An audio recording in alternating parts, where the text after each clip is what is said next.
everyone for being here this morning. My name is Jody Souza, and I'm the Education and Events Manager here at SCORE. Thank you for joining. We've heard from our members that, and from other members, if you're not a SCORE member, about that you want to hear about probate. So here it is. This is a CAR course, which means that at the end of this course, a little bit later today, I will be sending all of your information over to CAR. CAR will then compile that and send you a test. The test is open book because you have the information, you have the student manual. So you'll take that test and pass it. They will then send you a certificate, and they'll also send you some marketing materials, a couple logos and things like that, that you can put on your business cards, your email, signature line. So you're more than welcome to use that. CAR requires that you take the class every 2 years.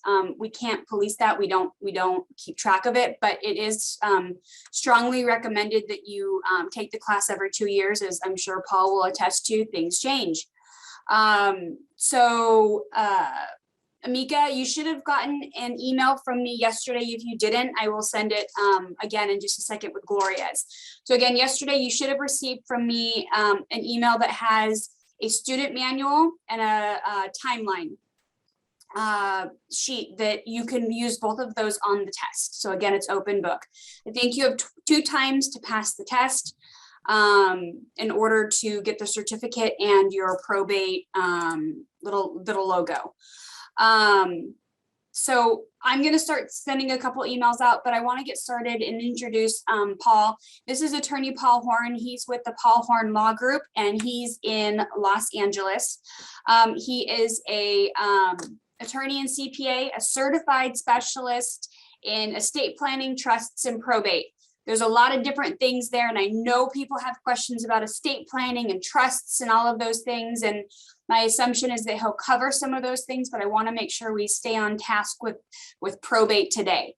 And maybe we'll bring Paul back another time for a one-off class about trusts and wills. So I'm going to introduce Paul. Go ahead and if you'd like to get started. And again, this is a Zoom meeting, so please keep yourself muted. If you're going to do something non-camera friendly, please turn your camera off. That way we don't see what happens. And without further ado, welcome, Paul. You got to unmute yourself though. All right, so good morning, everybody. All right, so my name is Paul Horn. I'm a probate attorney. This is all I do is probate. So for the next 3 hours, we'll spend some good time together. We'll learn if a homeowner passes away, how do you sell their house? How do you take the listing? Do you need a probate? Do you not need a probate? How do you determine if it's in a trust? Mom died with 4 children. Which of the 4 has the power to sell this house? Okay, so it's a 3-hour course. If you have questions, type it in the chat box, and I'll try and get to them. This is interactive. Hopefully you walk away with the main objective is a homeowner passed away. The son or daughter comes to see you. What will you say? How will you take the listing? Would you know what to do? Right? That's our objective. Okay. All right. Jody said, she's going to record this, and I think next week she'll send it to you. Okay, so let me just get that out. So what I'm going to do is this. I am going to share my, let's see if I can share my PowerPoint. Let's see here. Are you able to see the? See just we just see the presentation part, so we don't see the second page. Oh, yep. Okay. Yeah. So let's do you see okay. Now we just see who you are and your contact info. Perfect. That's all. Yep. Yeah. The full slide. All right, great. Okay. So, all right. So let's get started. So what will we cover in this webinar? We're going to cover what to do when your homeowner passes away and the family wants you to sell that home. Okay. How How do you go about selling a home in a trust? What to do if the house is not in a trust? Who can sign your listing agreement? The probate process from A to Z. We're going to cover some tax law. You heard a lot of noise on Proposition 19. We're going to cover that. Mom bought a house for $200,000. You sold it for $1 million. Mom died. Mom gave the house to her daughter, her son. She only paid 200 grand. You sold for $1 million. What are the capital gains? We're going to get into that. Okay. In addition to being a probate attorney, I happen to be a CPA as well. Do you know what CPA stands for, guys? Chinese party animal, right, Gloria? I see you nodding your head, right? Okay, good. All right, so let's see here. All right, let's start. Okay, what do you do when a family member asks you to sell a home that belongs to a past relative? All right, what are you going to do? The first thing you should do is pull up the grand deed. Okay, my mom passed away, my dad passed away, my brother, my sister. The first thing I do is, okay, all right, condolences. What's the address? You're going to pop an email to your title company, get the grand deed. Okay, you're going to pull the grand deed. Okay, the grand deed will tell you whether the house is in a trust or not, flat out. Okay, the grand deed is going to say the house is in the trust or the house is in a deceased homeowner's name. It's that simple. The grand deed starts your journey. If the house is in a trust, hallelujah, no probate. Take the listing, sell this house. Okay. If the house is not in a trust, it will have to go through probate. Okay. If the house is not in a trust, welcome to probate. All right. What to do if the house is in a trust? So let's take the easy part first. You pull the grand deed, the house is in the trust. Okay. What are we going to do? So no probate is necessary if the house is in a trust. You can take the listing right away. Anybody remember this guy? Right? Are we dating ourselves? Right? All right. So who can sign your listing agreement? Mom passed away. Mom has 4 children. Who has the legal authority to sign your listing agreement? What do you guys think? Mom has 4 children. Which of the 4 has the power to sign your listing agreement? The ones that are in a trust. Okay. The Well, executrix or executor. Yeah, Yeah, the answer is D, the successor trustee. That is a term of art. Memorize that term. You know, and I'm very happy you're all on this webinar. You're going to see a lot of baby boomer, unfortunately, passing away. They're going to pass away. And for your purposes, there's only 2 ways it's going to go. It's in a trust. It's not in a trust. It's in a trust. Who has the power to sign your listing agreement? It is the successor trustee. When you go and create your trust, when you do your trust, you tell the lawyer, hey, lawyer, if I die, I want my son, my daughter to be the successor trustee. I want you to memorize that word. The successor trustee has the power to sign your listing agreement if the house is in a trust. Okay. All right. Let's see here. Who is the successor trustee? Who is the successor trustee? All right. So I said you're going to pull the grand deed. If the house is in a trust, the successor trustee has the power to sign your trust. But how do you know where to find who is the successor trustee? You will need to get a copy of the trust. Where do you get a copy of the trust, guys? Any idea? County Recorder's Office. The county recorder office. You're not going to find it there. A trust is a private document. It does not get recorded. The only thing that gets recorded at the county recorder is the grand deed showing the house is in the trust. When you go to the county recorder, do you see the deed of trust, the mortgage, so the trust is not there, period. Your trust is not there, okay? Yeah, all right, so. So it's not at a county recorder. Where else can we get a copy of the trust? From From one an of the attorney? Kids. From the attorney. The attorney is dead. What good is this guy? He never told he's gonna die. He's dead. Now what? Successor trustee. Right, but we gotta find the trust to see who is the successor trustee. Sonia says the family. That's right. You ask the family. Let them search the house. And most likely, it'll be in a binder like this. Okay, in a binder like this. Now, someone said the attorney. That's fine. Ask the family first for a copy. Okay. If the family don't have one, call the attorney. Hopefully the attorney is still alive, right? Okay. All right. So get a copy of the trust, flip the pages, and find who is the successor trustee. All right. So it's not in the county recorder. Have the children search the house. Ask the attorney who drafted. Okay. Ask the children for a copy. All right. So Can I ask a now, question? sure. What is the difference between an executor and a successor trustee? An executor applies in a probate situation. So when you are dealing with a trust, never ever use the word executor. The executor is purely reserved, is a term of art, like seller's agent, buyer's agent is the term of art in your profession. In my profession, successor trustee is very different than executor. We'll get to that, but right now, to build the bricks to our knowledge, to build a foundation in a trust, I don't want you to use the word executor. I don't want you to use the word executor. Stay in your lane.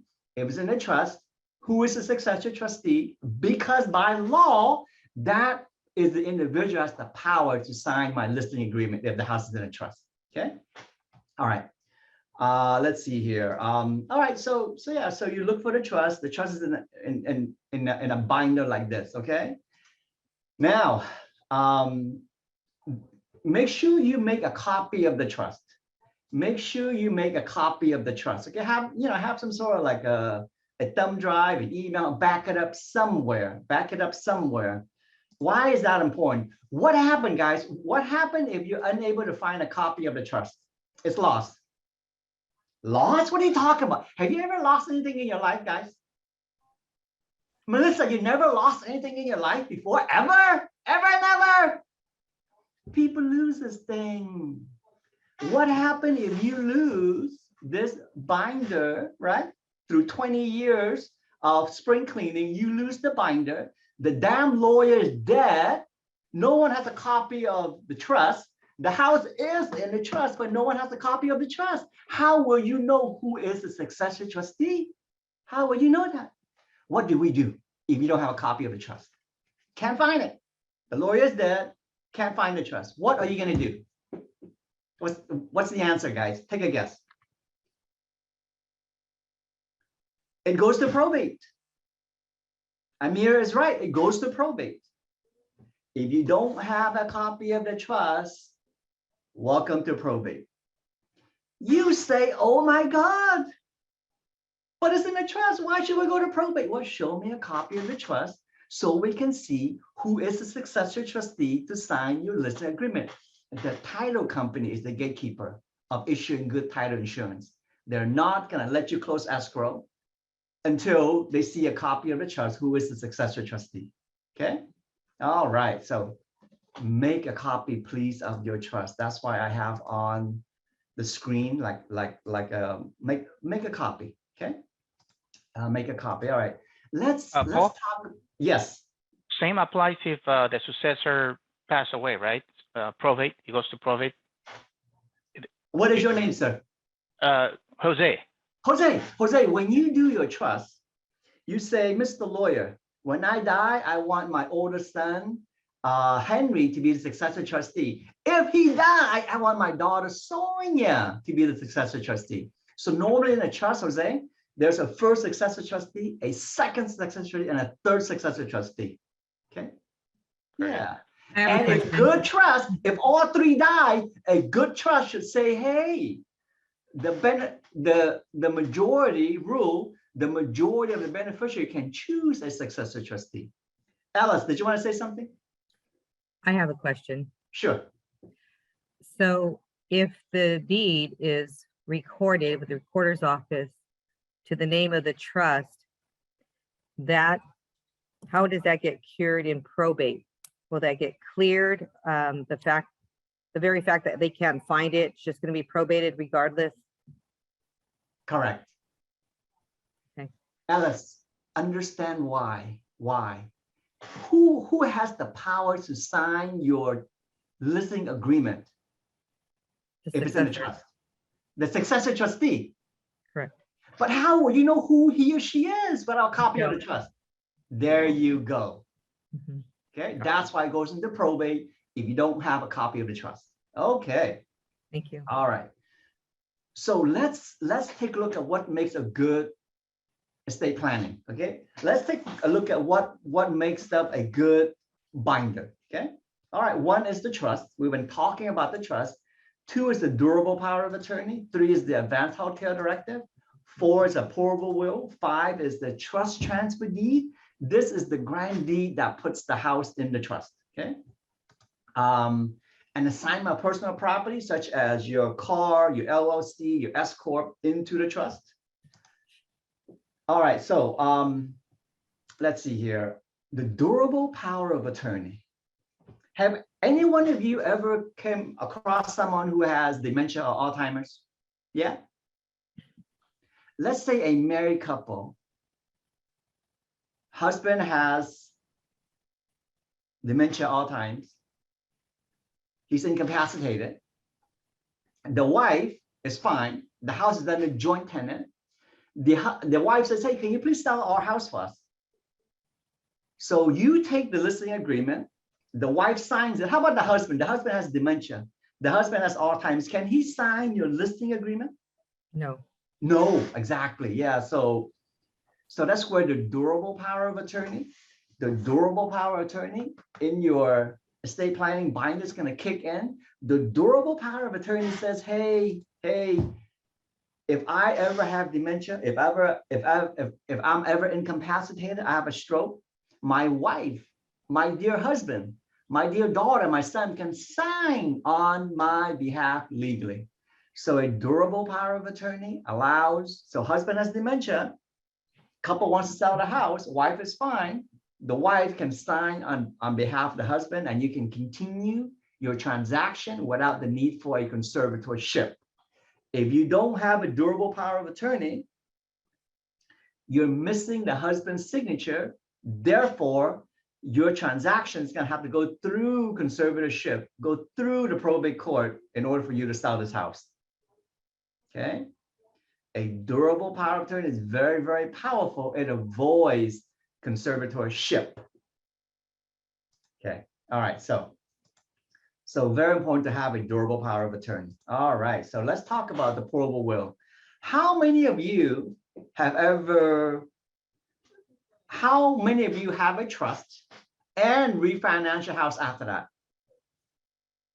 Does that happen to any of you? You draft a trust, the house is in the trust, and then you refinance your house. Has that happened to any of you? Have you ever refinanced your house? Yes, several times. Several times. Gloria, you refinance your house, you have a trust. So when the lawyer did your trust, Gloria, he put the house in the trust. Right. When he refinanced your house, well, when the bank refinanced your house, the bank took it out of the trust, let's just say, and let's say the bank, let's say escrow forgot to put it back into the trust, and you die. You had a trust, the bank refinanced that, you refinance the house. The bank likes to do business with Gloria, who has a social security number. So it's refinanced under Gloria's name, but due to some reason it never got back into trust. Gloria, you pass away. What happened? Do we need a probate for you, Gloria? What do you guys think? She has a trust, the house is not in the trust due to refinancing. What do you guys think? No. Yes. Probate. It goes to probate. It goes to probate, but not if in your binder, if you have a legal document known as the pour over will. Okay. It's a special will that says, hey, if I forget to put something into the trust, AKA if I negligently, inadvertently left a house, a bank account or something out, it'll pour it back into the trust. It's called a pourable will. We can go to court and says, hey, judge, the decedent, the homeowner, meant to avoid probate. They have a trust, but due to some negligence, it just fell out of the trust. Let us do something called a Hexstead petition. The judge will sign an order putting the house back into the trust, and it avoids a probate. So very important, make sure that your binder, your trust, has a pour over will to avoid that scenario. Okay. All right. So that's called a Hexstead petition to avoid a probate in a refinancing situation. Okay. All right. Okay. Let's talk about joint tenants. Let's talk about joint tenants. Joint tenants is, well, let's start with this. Type in the chat box, how many of you have your house in joint tenant? How many of you have sold a house in joint tenant to husband and wife? Can I see, just type in the chat box for me. How many of you have your house in joint tenant? How many of you have ever sold a house to a married couple in joint tenant?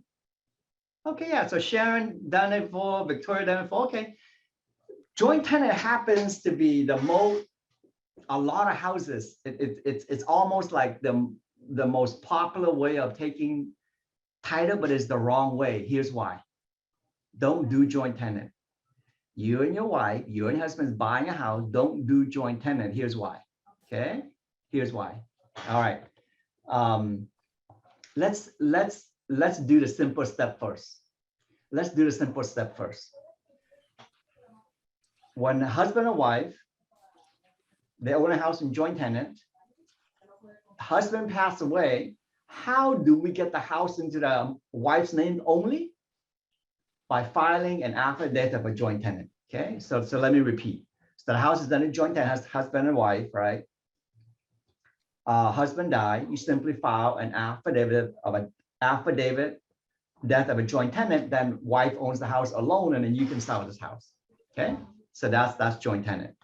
All right, so let's, do you guys know who this guy is on the screen? His name is Rico Suave. So let me tell you a story about Rico Suave. Okay, so Jane, for example, Jane is 80 years old. She's super rich. Jane has a daughter from a prior marriage. Jane buys a house with Rico Suave. Rico Suave is 25 years old, right? It's a $5 million mansion house. And Rico Suave doesn't have a dime to his name, but he's got a six-pack, so that's okay, right? So the $5 million is all Jane's money. 25 days later, after the wedding, Jane has a happy smile on her face. She's in heaven. She passed away. Who gets this $5 million mansion? The house under joint tenant. What do you guys think? The house under joint tenant. He does. Yeah, I think he does too. Rico. What? He's only been married for 25 days. It's not his money. Shouldn't it goes to her daughter? Joint tenant. Oh my God. What kind of world are we living in? But you're right. Too bad, so sad. Joint tenant, last one standing takes it all. By definition, last one standing takes it all. Okay. Gloria is laughing. Gloria says, you know what, Paul, stop it. No one is that dumb. I'm not going to marry Rico Suave. Gloria says, I'm rich.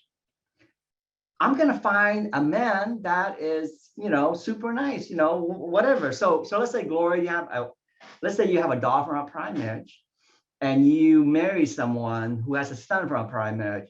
Beautiful marriage, Gloria. It's a 40-year marriage. It's beautiful. You own 10 houses together in joint tenant. Gloria, you die first.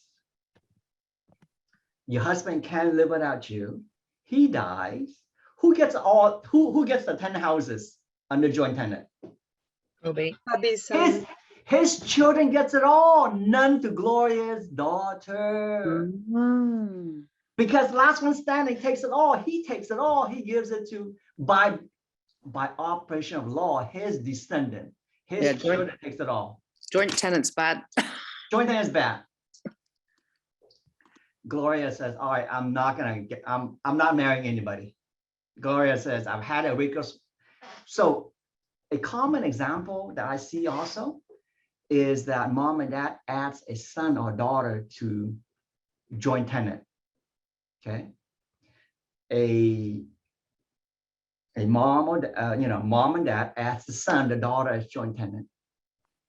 You know, mom and dad says, geez, this, why the heck should I go get a trust?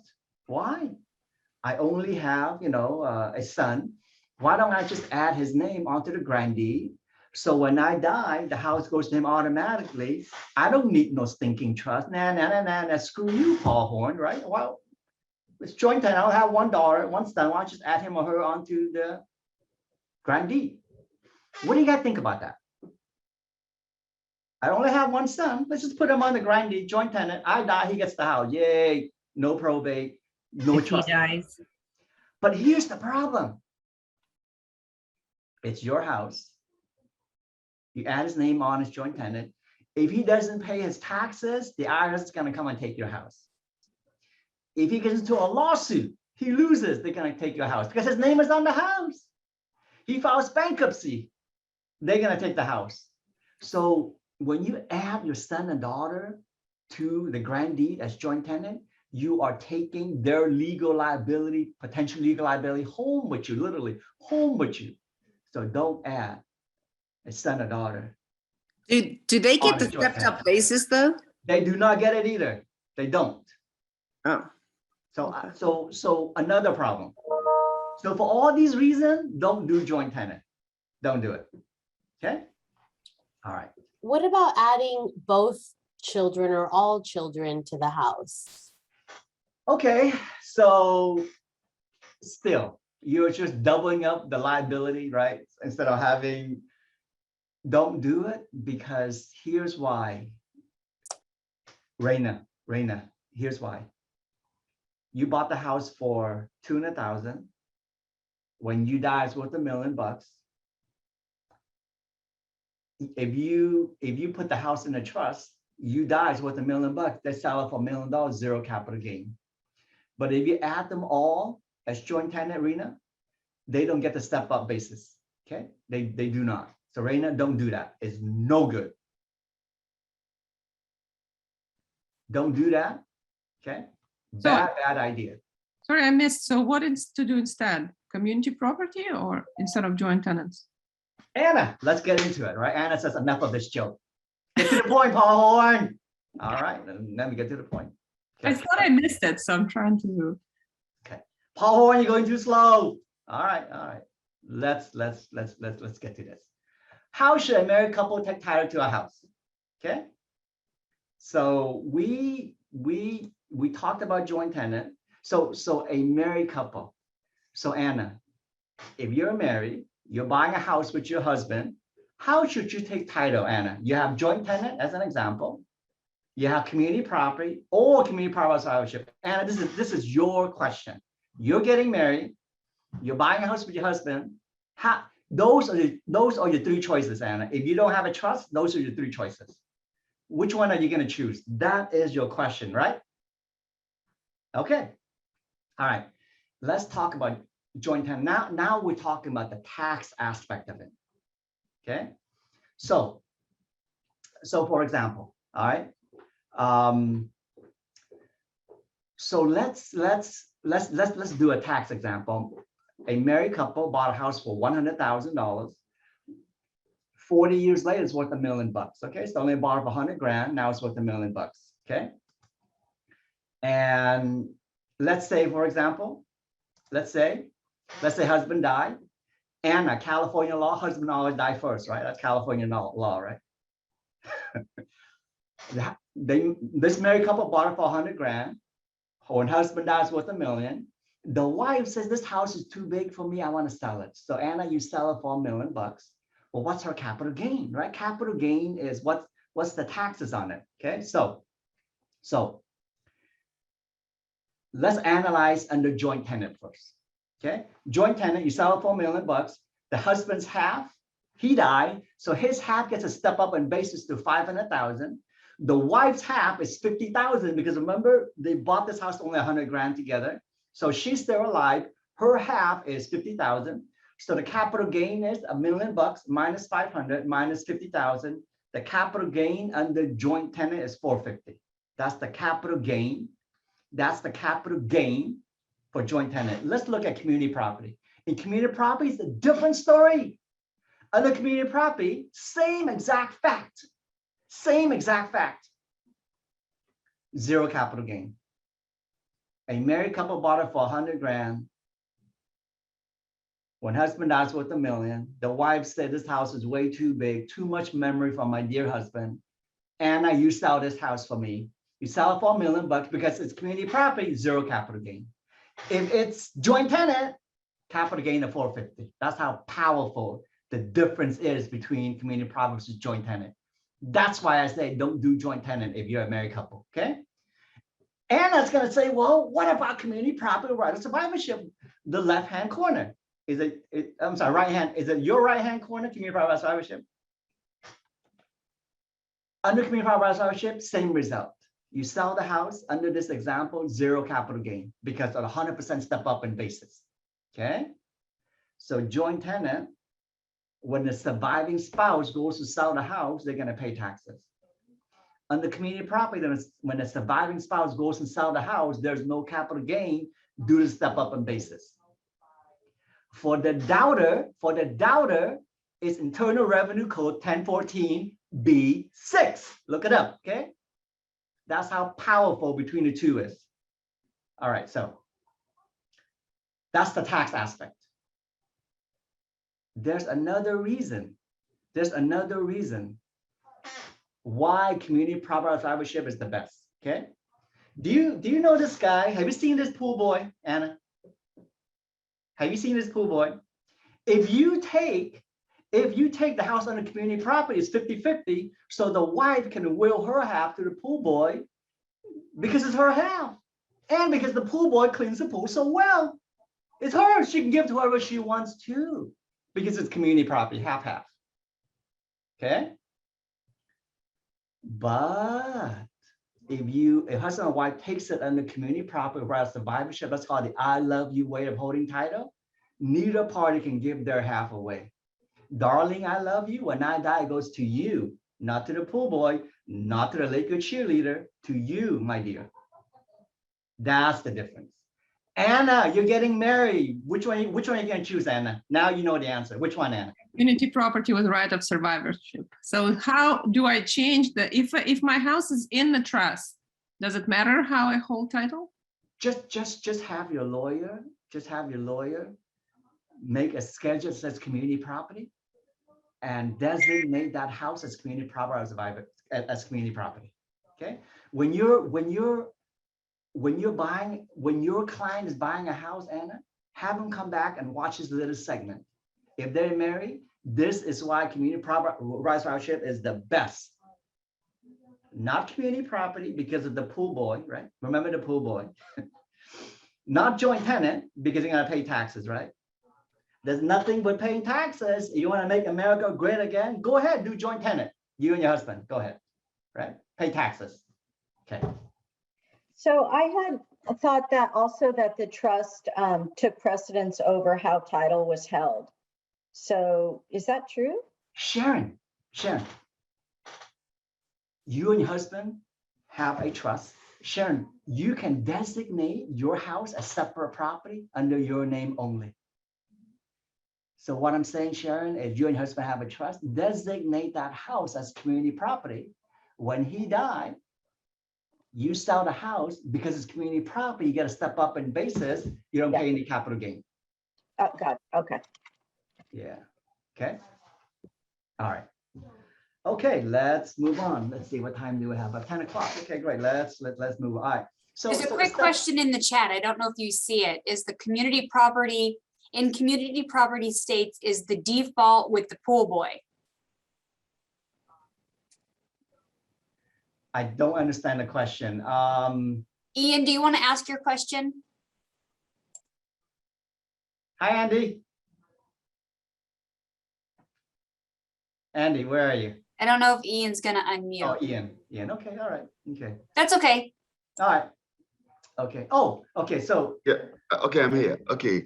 so, I'm not talking to myself. Ian, when you buy a house, Ian, you, on the grantee, you can designate as joint tenant or community property. So to make your life easier, Ian, community property gives you an unequivocal step-up basis, but joint tenant does not. When you buy a house, when you and your wife, Ian, escrow asks you, do you want a joint tenant or a community property, Ian?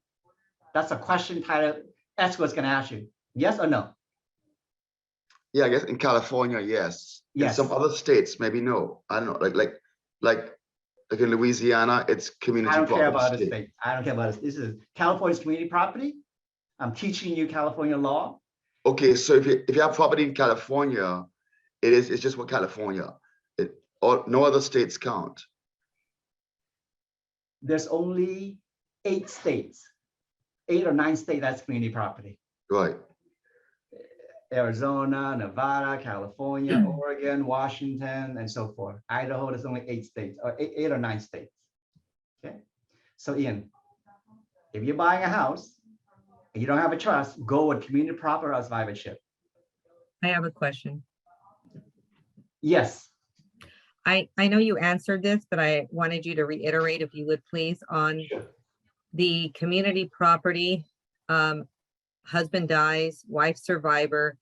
She bought the house at 100,000, sold it at $1 million. Regardless of his death, she still gets the full stepped up in basis. Is that correct? if it's held under community property, Correct. right of survivorship, yes. If it's under With community property. right of survivorship or just community property? Just community property. Okay, that's what I heard. Yeah, just community property, but I'm saying that community property or survivorship is better. Right. Alice, just in case if a pool boy exists, Alice. I'm unfortunately, I have my husband's login. It's Camellia. Oh, Camellia, yeah. Sorry about that. I couldn't change it in time. So Camellia, community property gives you 100% step up in basis. Surviving spouse don't pay any capital gain.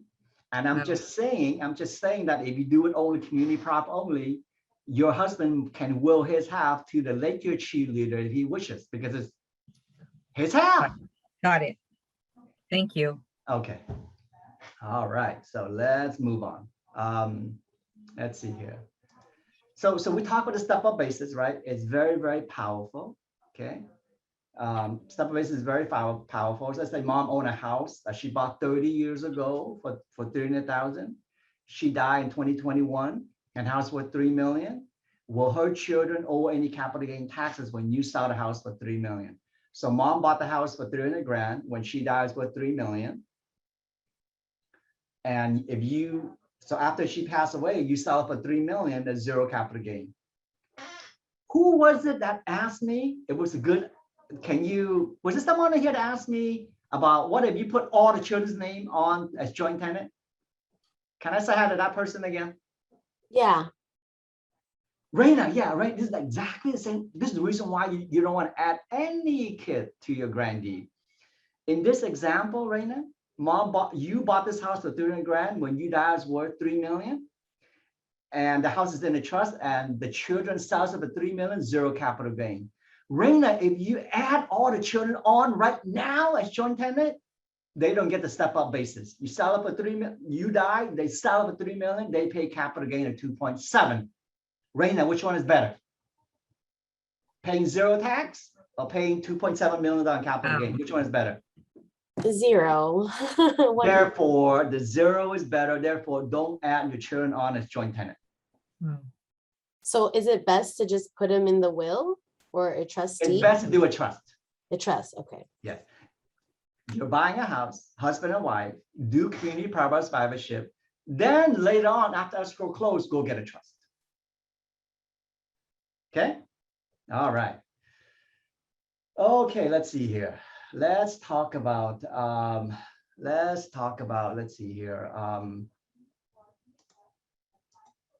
One thing that I wanted to teach you is the death of a real property owner. So California law says that when someone passed away 150 days later, within 150 days, you got to file a change in ownership statement, death of real property owner, okay?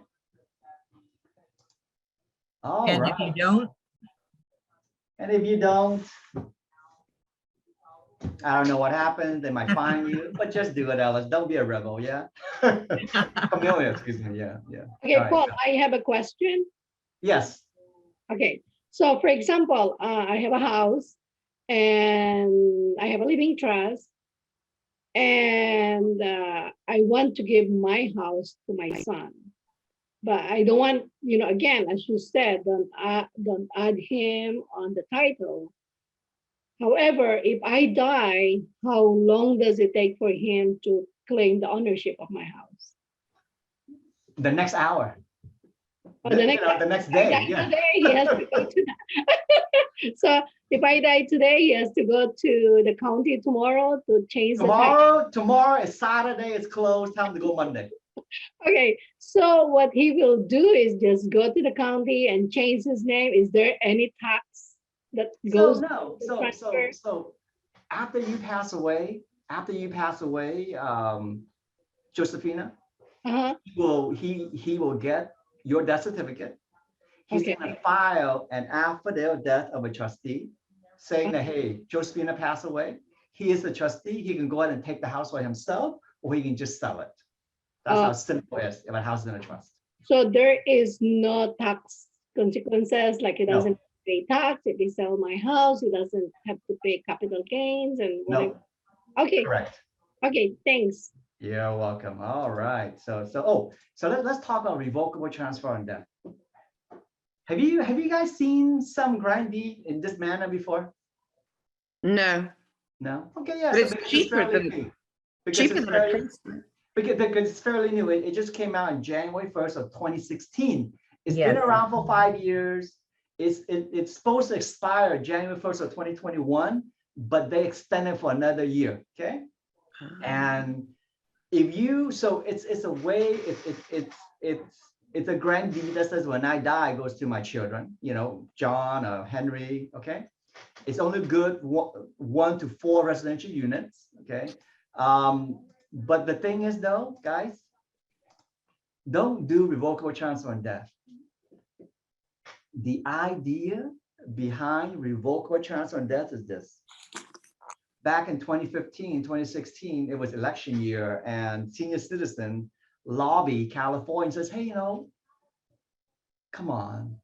If I don't have a trust, then I go to probate. That's like insanity, I have to go see Paul Horn. He's so obnoxious to go get a trust from him. No way. Why can't you make this simple? Why can't you just give us a grandee that says, when I die, it goes to my daughter? Okay. So California passes law that says, okay, we're going to have a way of doing this called revocable transfer on death. And you just put your daughter's name on there. If you die, your daughter gets it. No trust needed. Okay. However, very sad, the elder do get, there's something called elder abuse, right? Mom is 85 years old. Hey, mom, I take care of you every day. Just sign here for me. I'll take care of you. Mhm. Elder abuse is very prevalent. So the title company is not gonna like this way of taking title because another sibling or someone else can challenge that. And the title company is gonna make you wait 3 years before you can sell this house. So don't do it. Don't do revocable transfer on death because the title company do not like it. Okay. All right. Let me take a question from the chat box. Contran says, if the couple have title vesting as husband and wife, the wife died, the escrow says needs to go through a probate. Will this need a lawyer to help to transfer title to the husbands only? The wife died end of last year. All right, so can we put Contran on the to speak? So I'm trying to understand. Con, if you'd like to unmute yourself. Con, is the husband still alive, Con? Contran? So Contran. A house and joint tenant? Oh, yes, she's saying, yes. So if a house under joint tenant, when the wife die, husband is alive, you don't need a probate. You don't need a probate con. All you need to do is get the wife death certificate, and the husband can file an affidavit of death of a joint tenant and close escrow. So con, you don't need a lawyer. You don't need a probate. Just get a death certificate. Escrow can help you complete your transaction, con. Your escrow is wrong. Your escrow is wrong, okay? Affidavit of death of a joint tenant, okay? Yeah, all right, con. Let's move on, okay? Let's see here, all right, let's get into probate now. What to do if the house is not in a trust, okay? What to do if the house is not in a trust, okay? So let's see here. If the house is not in a trust, then it goes into probate, okay? So someone passed away, the son or daughter comes to see you, say, hey, can you please sell this house for me? You're gonna pull the grant deed. The grant deed is gonna say Jane Smith, Mary Smith, right? Because the house is not in a trust. If the house is not in a trust, it's gonna be in probate, okay? So it has to go through probate, okay? So there are some exceptions to probate, guys. Let's go over the exceptions, okay? Let's say, for example, mom passed away and there's $150,000 cash in Bank of America. Mom died, she does not own a house. There's only $150,000 cash in the bank. You don't need a probate, okay? If she has cash more than $166,250, then you would need a probate, okay? So no house, cash less than $166,250, you do a 13-100 declaration to get the cash, no probate needed, okay? Even though, she does not have a trust, no problem. Cash less than $166,250 at the bank, no problem. All right. Mom passed away, okay? Mom passed away. And there's let's just pretend there's a house, a dog house. That's worth $160,000, okay, in California. Let's pretend there's a house. The house is only worth $160,000. We don't need a probate either. We can do something called a petition to determine succession to real property. Okay, so it has to do with real estate interest, like a house or a piece of raw land that's worth. It was worth between $55,425 to $166,250. We don't need a probate. We do something special, a shortened. We can go to court and a way shortened period of time and do something called a petition to determine succession to real property. Anything less like raw land, if it's raw land under $55,425, you can do something called an affidavit regarding real property of small value. Okay, so these are some exceptions to probate. Anything over $166,250 requires a probate. All right, and then remember how we talked about a hex step petition, how you have a trust, but the house is not in the trust. You can avoid a probate. You can avoid a probate by doing a hex step petition if your binder has a pourable will. Okay, so that's another exception to probate. Okay. Another exception is a spousal petition. We'll get into that in 1 second, okay? All right, spousal petition. How many, type in the chat box, how many of you have ever seen a husband only on title or a wife only on title? They're married, but only husband on title or wife on title. Does that ever happen? Yeah, sure. You see that a lot, right? Anna, you see that a lot. Okay. So Marco. So let's say, for example, Marco, let's say you and your wife, example, I don't know if you're married now, but Marco as an example. Marco, you're married. You bought this house. It's a beautiful marriage, Marco. It's a beautiful marriage, but the house under your name only. For whatever reason, I don't know, Marco. Let's say you have better credit or refinance or whatever it is. House under your name only, Marco. Marco, you pass away, you die. How does your wife get this house? The house under your name only, Marco. You die. How does your wife get this house? Any idea? Through petition, obviously. Yeah, so we don't need a probate. We can do something called a spousal petition. A spousal petition, okay? So a probate is very expensive. It takes a long time. We can avoid a probate by doing a spousal petition. A spousal petition says, hey, judge, I'm the wife. Hey, judge, Marco bought this house after we got married. Hey, judge, we live in a community property state. The law, the presumption is that all houses bought after marriage is community property.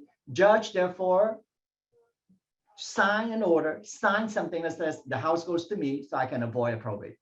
That's called a spousal petition. So remember that, guy. It's going to happen to you. Yes, sir. So kind of this same scenario, I want to find out. So say my wife, this is her actual, she inherited the house that we live in from her father when he passed away, and only she's on title. So is that the same later down the road if, God forbid, anything happened to her? Is it a petition, a spousal petition, or? So because she inherited the house,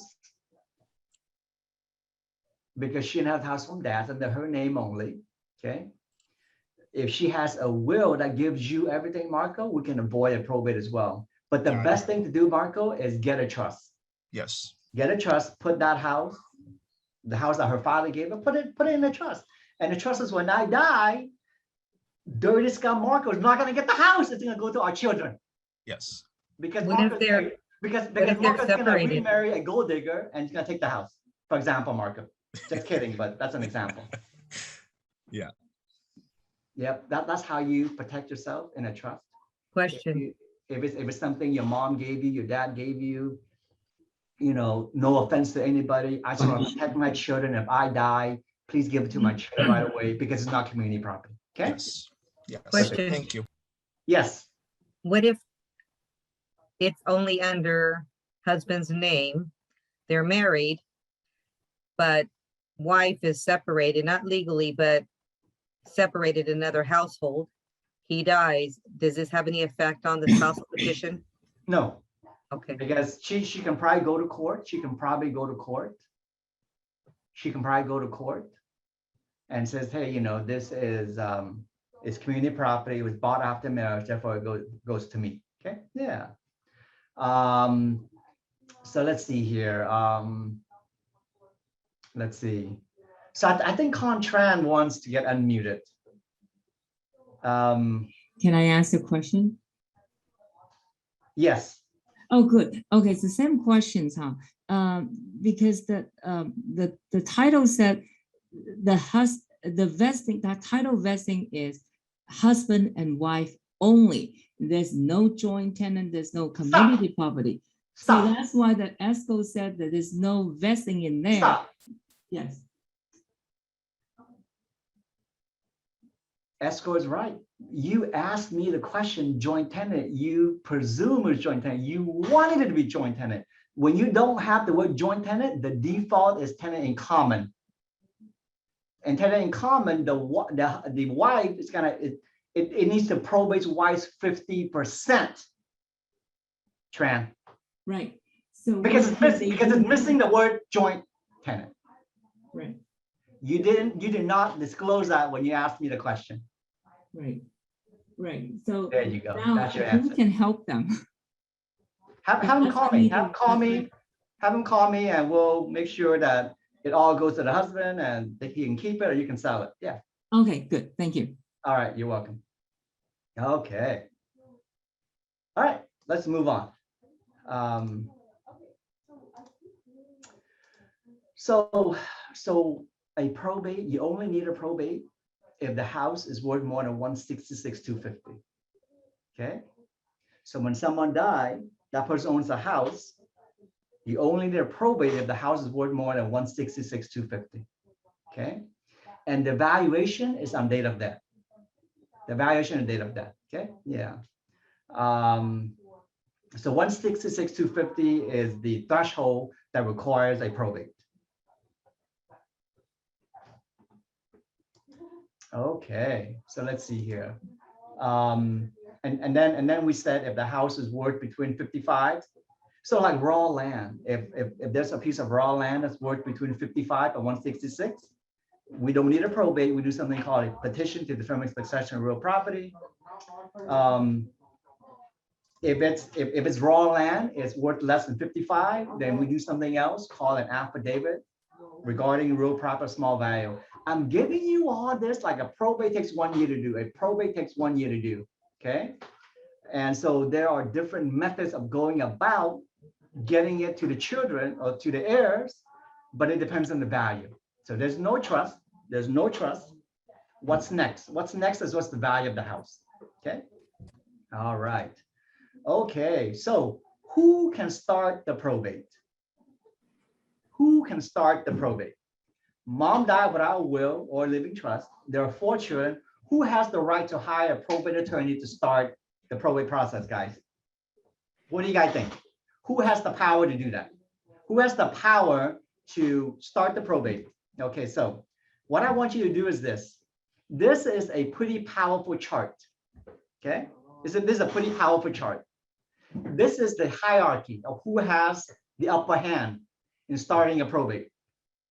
Okay, the spouse always has the right. The spouse always has the right to be in charge.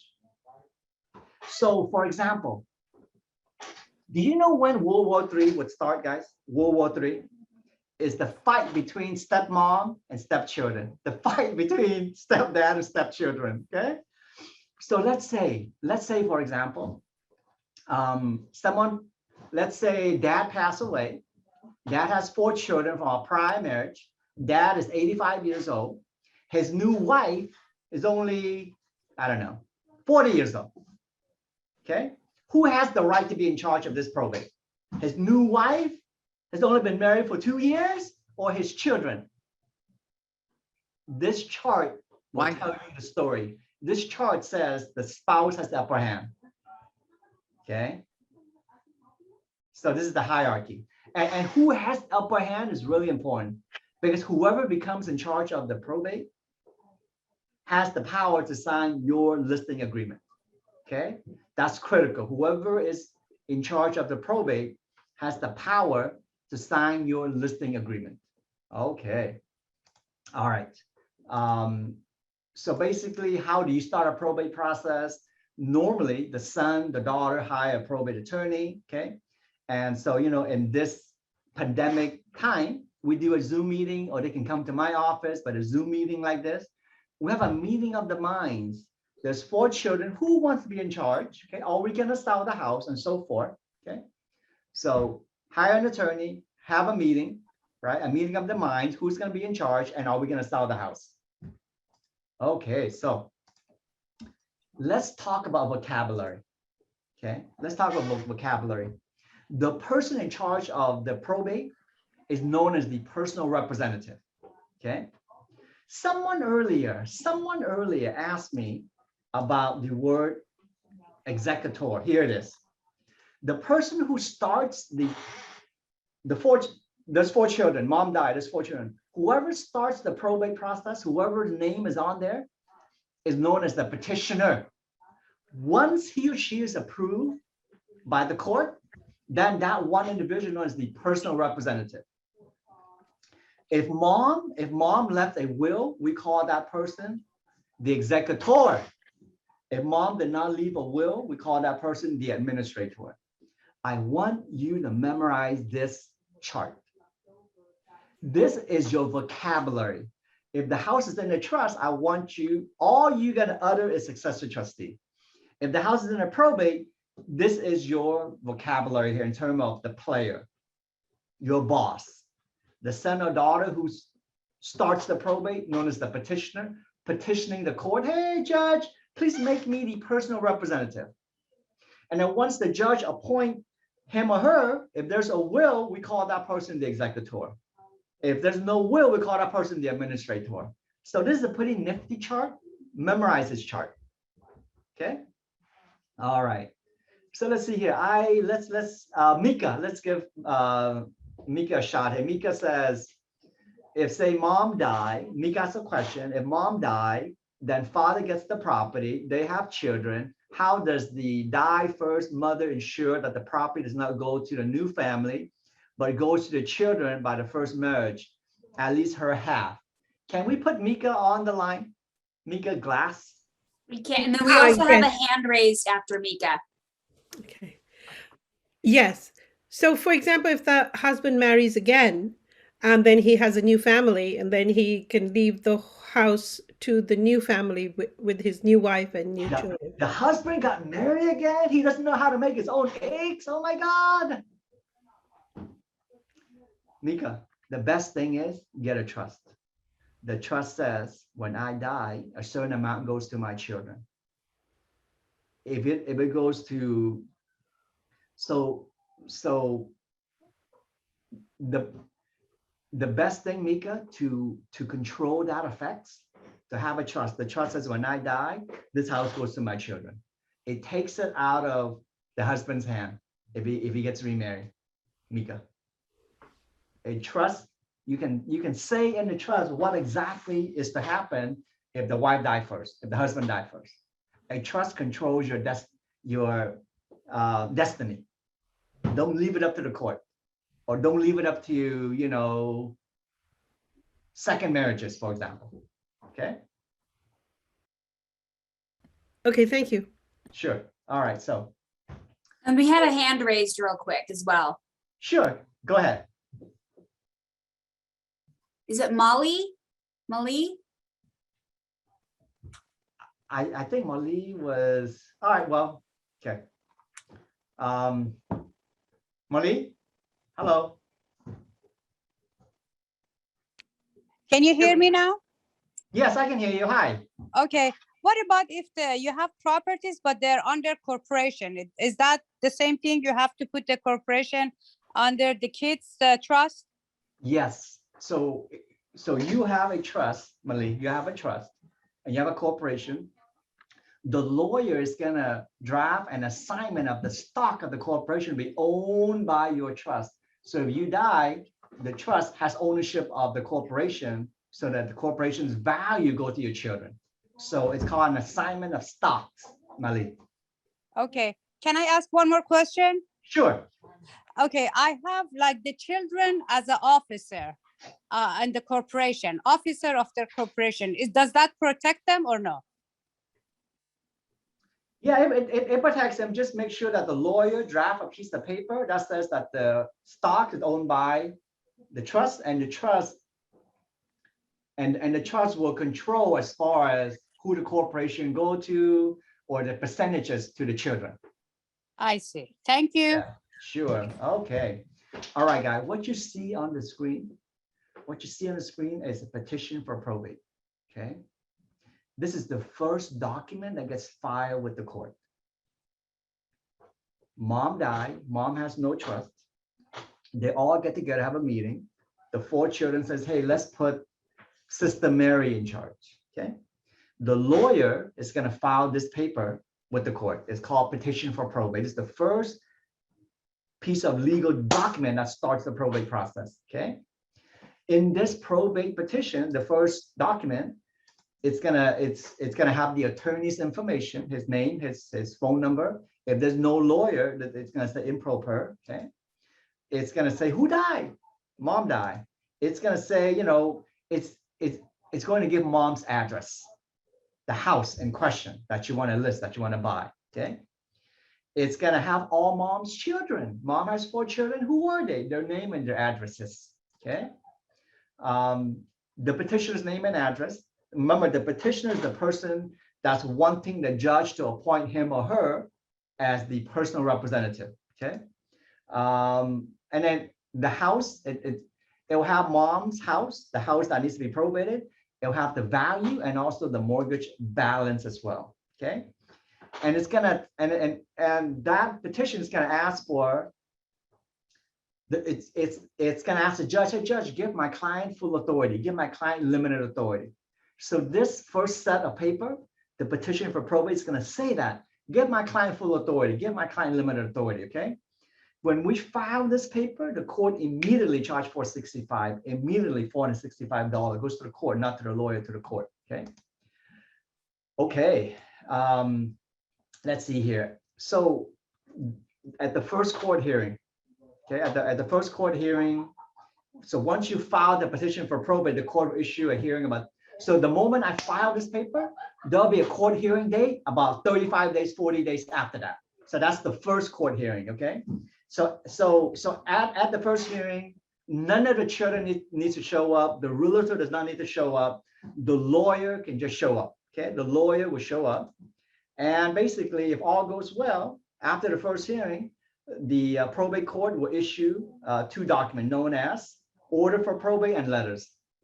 At the very bottom of your screen, very important, guys, these two documents officially allows, when I say PR from here on out, when I say PR, it means the personal representative. When order for probate and letter comes out, it officially allows the PR to sign your listing agreement and accept an offer to proceed to close that probate transaction, okay? All right, so if you have full authority in a probate transaction, if you have full authority, it's very simple, guys. You only need 3 documents to close escrow. If it's full authority, you just need order for probate, letters, and a notice of proposed action. That's it. It's that simple. Once the probate is started, 3 months later, you can close escrow.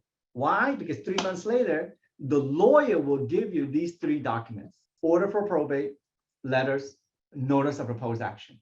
Okay, so let's back up for 1 second. Let's back up for 1 second. Okay, back up for 1 second. I filed the petition for probate. 45 days later, for example, or 30 days, I go to court. When I go to court, I get your client approved. And then once your client's approved, about 2 weeks later, the judge is going to issue order for probate and letters that signify, that has your client's name on it as the personal representative. And it's going to say full authority or limited authority. Okay.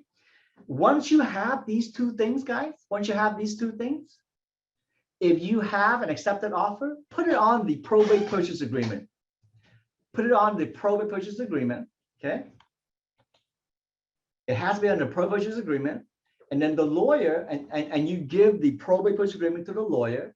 The lawyer will now send out something called a notice of proposed action. Okay.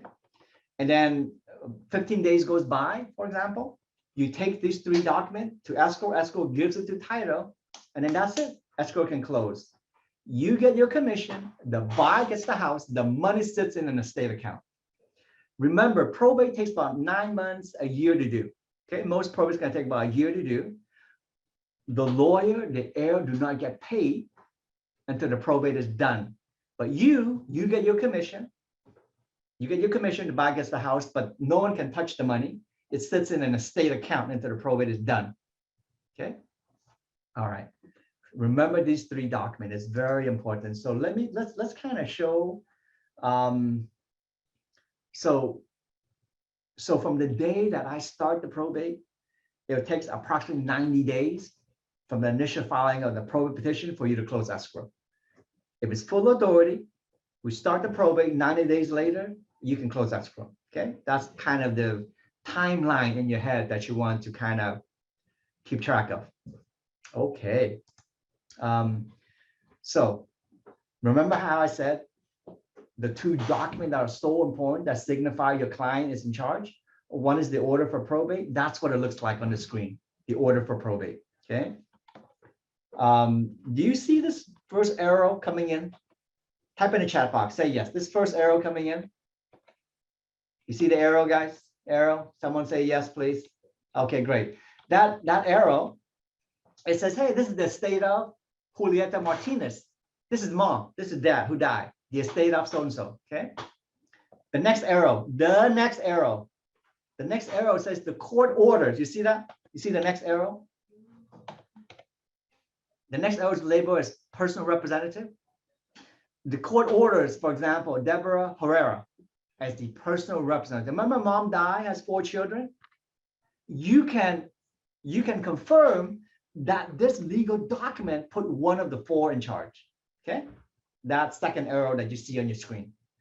Okay, and we call this person the one that's been appointed by the judge in a probate case to be in charge of the probate, we call him or her the personal representative, right? The personal representative, okay? All right, next. In probate, it's very important to know whether it's full authority or limited authority. Full authority, limited authority. You can only close escrow in 90 days from the start if it's full authority. If it's full authority. So how will you know? How will you know if it's full authority or limited authority? You look at this order for probate, this form issued by the court, signed by the judge. You look at this form and you look at my third arrow. You see that, guys? It says type of authority. It's checked off, full authority. Okay. And then do you see the last arrow where it says signed by the probate judge? Do you see that on the bottom right-hand corner? Okay, the judge signs off on it. The judge signs off that, yeah, Mary Smith, the daughter, is in charge. Yeah, Mary Smith has full authority. Okay, this is a very important document. This is what gives your client the right to close escrow on behalf of mom who passed away. Okay. All right. You know, just to bring it down to basic, when mom is alive, right, mom signed escrow paperwork. Mom is in heaven, she owns this house, and therefore it needs to go in front of the court so the court can appoint someone to step into mom's shoe to sign and close escrow on mom's behalf. Okay. Paul? Yes. Did you say, how long did you say escrow is in this case? Did you say it takes 90 days? Yeah. So from the day that I start, you can expect to close escrow in 90 days. Only if it's full authority. There's two types of authority in probate, full authority, limited authority. If it's full authority, you can close it in about 90 days. If it's limited authority, you're looking at 6 months, 8 months, 9 months, God help you. Okay. Full authority is when you need court confirmation. Okay, so you want full authority. Paul, this is my name is Pua. Can you explain if everyone gets paid when probate is completed, does that include the realtor as well? No, you get your money right away. As soon as escrow closes? Yes. Okay. It's good to be you, too. I have another question. This is kind of going back a little bit in regards to how you hold title and the and your trust. If you held title or you recorded as joint tenancy, but you have a trust, does move it to the trust. Move it to the trust, and it just automatically changes the way the title is held, correct? Yeah, you have that Okay. lawyer. You have that lawyer say, hey, move it to the trust, and then have them move it, have them classify it in the trust as community property. Okay. Okay. Perfect. Thank you. You are welcome. Okay. All right. So let's see here. Alice has a question in the chat box. She says, if mom is sick and finally declared incapacitated, but the sister is the power of attorney, will the sister be the person to sign the listing agreement closing docs with no problem? The answer is yes, Alice. The answer is yes. Hopefully the power of attorney is done by a lawyer so that power of attorney is good enough, quality enough, that it expresses all the power that the daughter has, aka the daughter to sell that house. Okay, that's why it goes back to the question. Maybe you guys can help me. Do you need to hire a lawyer to do your trust, to do your power of attorney? The answer is you don't need to hire a lawyer. Just as if you have a toothache, you don't have to hire a lawyer. You can pull out your own teeth as well. That's a joke, right? Get a lawyer to do the power of attorney, do the trust correctly. Okay. So Paul, again, this is Pua. So what determines the full authority versus the limited authority? Good question. Good question. Good question. Why don't we do this, Pua? When I finish explaining limited authority, let's put you back on. Okay. Okay. Let me finish. Let me walk you through limited authority first. Let me contrast between full authority, limited authority. So then your question becomes that more meaningful. Why the huge difference? And who chooses full versus limited authority? Okay. All right. Let's see here. Okay. So two very important documents.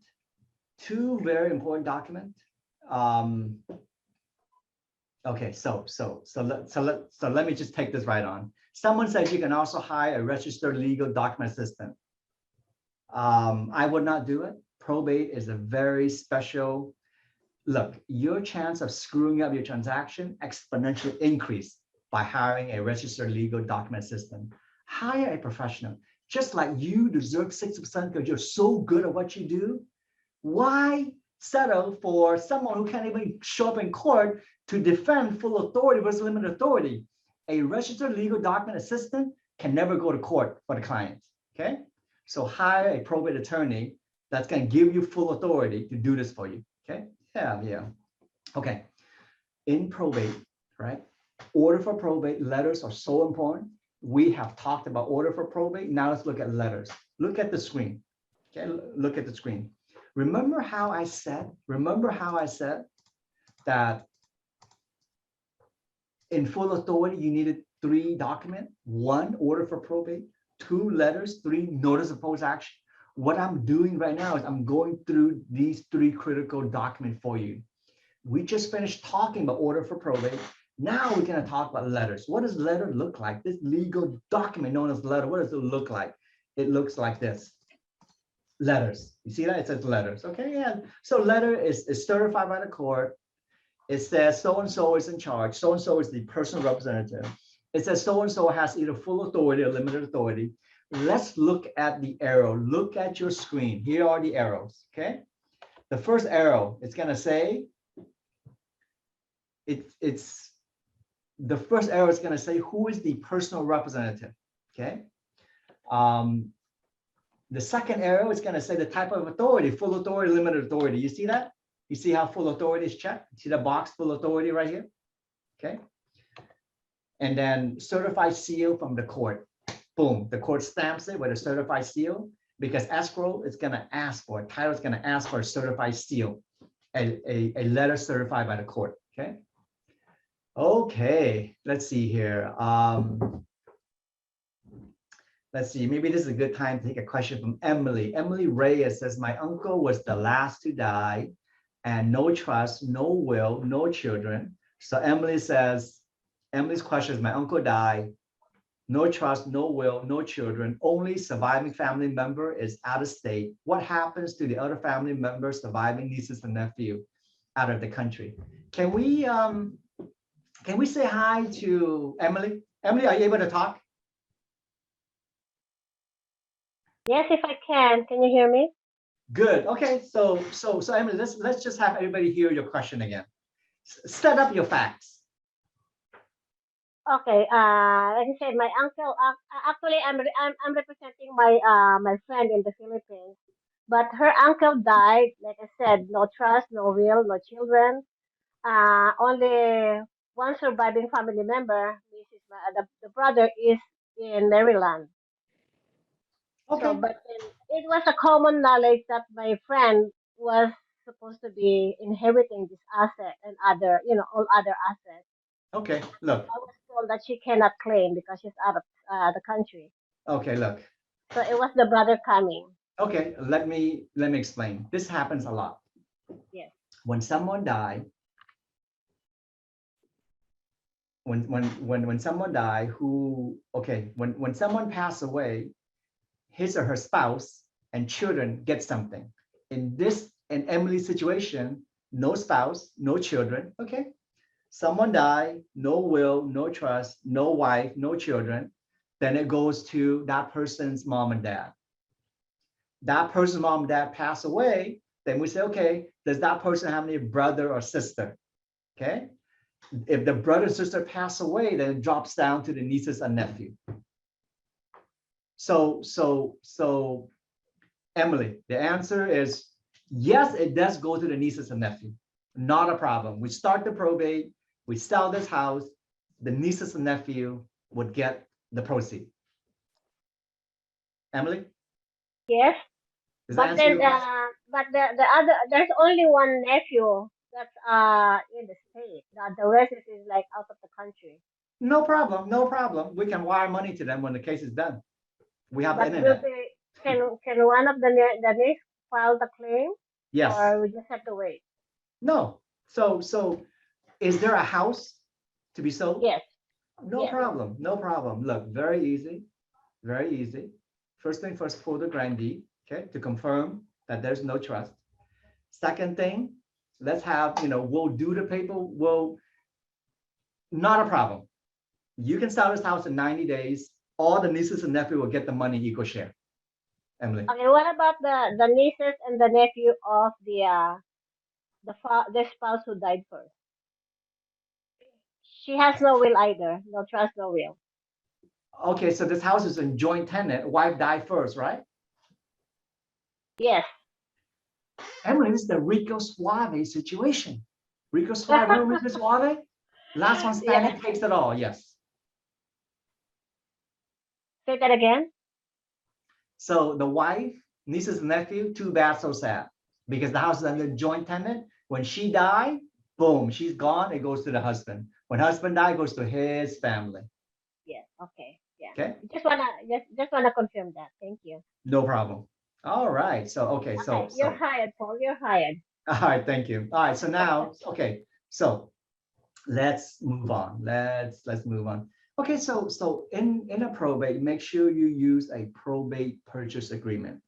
If you have an accepted offer, put it on the probate purchase agreement. Okay. All right. So put the accepted offer on the probate purchase agreement. So let's just back up. I start the probate. 30 days, 4 days later, I go to court. I get your client approved. The judge gives you issue the 2 form orders and letters. You give me the accepted offer on the probate purchase agreement. I now generate this form that's on the screen. Notice the notice of proposed action. Notice of proposed action. I generate this form. Okay. This form basically says, hey, when I mail out this form to the 4 children, they have 15 days to say, we're going to tell them we're going to sell this house, for example, for $500,000. We have a day that they can object. If no one objects, we're going to close escrow. Okay. Yeah. So it's that simple, guys. Start the probate. 2 months later, your client, the son or daughter, gets order for probate signed by the judge and letters. You give me the accepted offer. I put it on a notice of proposed action. 15 days later, no one object, you close escrow. That's how you handle a probate with full authority. That simple. Okay. All right. Why don't we do this? I think this is, well, first of all, are there any questions so far, guys? This would be a good, we'll take questions for the next 5 minutes and then we'll take a little break. How many of you would like a 10-minute phone break, restroom break? Yeah. Yeah. Before we do our break, any question? How much does probate cost in general, other than the $450 filing fee? Is it? Gloria, we're going to get to that. Okay, great. I have a slide for that. Perfect. Any question that we talked about so far? Paul, you just mentioned that after the notice of proposed action is filed, it's 15 days, did you say? Yes. So from the moment that I mail it out, 15 days goes by, no one object, you can close escrow. Okay, but I thought escrow was 90 days in From the total. day that I start the probate. Let me do this. Okay, so I guess what I'm wondering is how short can escrow be? Like, what's the minimum escrow on type if there's full authority? Okay. Do you see this chart that I on the screen? Yeah. Okay. This chart represents the life of a probate, the timeline of a probate. Okay. So when I file the probate petition, from this initial day that I start, if you have a buyer already, you can tell your buyer the paperwork are in process. We can get someone appointed. It will take about 90 days from the day that I start, from the day that I meet your client, Sharon. You bring your client to me, I meet that person, they sign up with me, I'm going to start the case. In your head, or telling the buyer, escrow can close about 90 days later. From when I start up to the 90-day, what happened, what transpired? That's what we've been talking about. Yeah. Okay, makes sense. Question. Yes. At what point in the timeline I see here, real estate transaction? So are you saying that you can list the property at the beginning of probate, it just won't close for 90 days? If you find a buyer early on? Okay, so that's a good question, Melissa. That's a good question. All right. So I said that mom died, you pull the grand deed, send a mom's name. So, and mom has 4 children. So no one really has the authority to sign anything because the judge hasn't appointed an individual as the personal representative yet to sign anything. Okay. All right. So let's start with that. What I like to do is I like to have a meeting. I like to have a meeting with the 4 children and you, Melissa, you're the listing agent. Okay. We have a meeting of the minds. The 4 children says, you know what, let's agree upon Sister Mary. She lives close by to the house. She's the one that can front the court filing fee and so forth. So we're going to choose her. So for sure, she's going to be in charge. No one's going to challenge her appointment. Okay.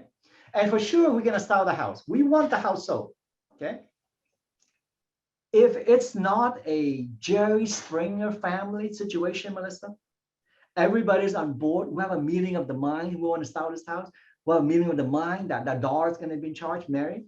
Then maybe you can take the listing agreement with a contingency clause saying contingent upon Mary being appointed as the personal representative. You can put up your sign. It will not be a surprise to the other 3 children because they were at that original meeting. They want to sell this house. They want you to get the highest offer. They want you to get everything going so that when Mary does have the appropriate legal document, bam, we can get escrow closed. Okay. So Paul? Yes. The realtor gets paid when escrow closes at 90 days, but the end of the probate from your screen shows that everybody would get their distribution maybe at the 12 months? Exactly. So Okay. when case closed, that's when I get my money. That's when the heir gets their money. Okay. Too bad, so sad for me, right? Just kidding. Okay. Oh, Yes. yeah. Would it be wise to put the listing when the letter was already issued by the court? I think either way, guys, either way you can do it depending on how you do your practice, you know, but so my job is to explain to you the legality of everything. And it's up to you how comfortable you feel. What does the market look like? If the market is blazing hot, you already have a buyer paying the highest price, you know, well, I mean, you know, so it depends on that house, that situation, that family, you know. Thank you. Well, I have another question. But you know, so to complete, so it's good to at some point in time put an MLS because you represent the seller and you do want to expose it to get the highest price. You don't want people, you don't want someone to challenge you and say, hey, you never really exposed this to the market. You know, just sell it for the highest price. It's however you do it. Yes, I'm sorry. Someone had a question for me? Yes, it's Melissa. If we're past that 90 days or right at the end of that 90 days when we actually go on to market and we go into escrow can be as short as 15 days Of course. for the notice of proposed action. Okay. Of course. But not shorter. Yeah, I only said 90 days from the beginning because it's impossible to get everything in. Okay. You know, it takes about 90 to get all the legality in place for you to close escrow. Great. Great. Well, I have a question. Okay. So let's say you have a living trust written up and everything, and then I don't know, you open up a bank account and you have or your mother dies and you have a lot of money in there, you open up this account, but you haven't had time to put it into the living trust and then you die. What happens to the assets that's not in the living trust, does that part go to probate or does, I don't know. Do you remember the pourable will we talked earlier? Yeah. It's separate legal notice, a pourable will that says if I forget anything, AKA the refinancing of that house, AKA a bank account that didn't get into the trust, it'll pour it into the trust. Yeah, so you need a pourable will. Okay. So most good lawyer is going to give you a pourable will. Okay. What all of you should do is this. This is what I'm going to do. What all of you should do is that I am going to give you a link. I'm going to give you a link that's going to explain a little more about living trust. What is the pourable will? Give me 1 second. Let me get there. Give me 1 second. And then after this, we can take a break. Give me 1 second here. I have let me see here. I have a terrific, let me see here. What's happening to my computer? Paul, do you teach more classes? I do, but this is my primary expertise. Yeah. Okay, guys. As far as what makes up a good trust, what is a pourable will? I'm going to share this living trust video with all of you. I'm going to flop this into the chat box. Later over the weekend, watch it over. It's a 22-minute video on what makes up a good living trust, and a good living trust should include the pour-over will that Gloria was asking me about, the missing bank account. Okay. So if you all see that link, click on it later, watch it. So is it okay if we take a 10-minute break and come back at, let's say, 11:12? Is that okay? 11? Right now it's 11:02. It's like 10-minute break, come back at 11:12. Awesome. Thanks, right. everyone. And just as a reminder, I saw lots of questions. This is being recorded, so we'll get it out to everybody. Save the link. And then if you need, if you didn't receive, I sent it again when the class started, it looked like you had a chart. I had that to everybody, and also the student manual. So if you still need those, let me know. And also give Jody a shout, because she's the one that reached out to me to put on this class. So if you like this class, thank Jody. What about the PowerPoint, Paul? Are you gonna send us a copy of the PowerPoint? No, you know why? Because the PowerPoint is addressed in the video. You get the video version, which is better than the PowerPoint. Thank you. Yeah. All right, let's take a break. We'll come back at 11:13, because now is 11:03. 10-minute break, guys. Exactly. Perfect. 10 minutes, please, because I have a lot to cover. Okay, thank you. We'll see you in 10 minutes.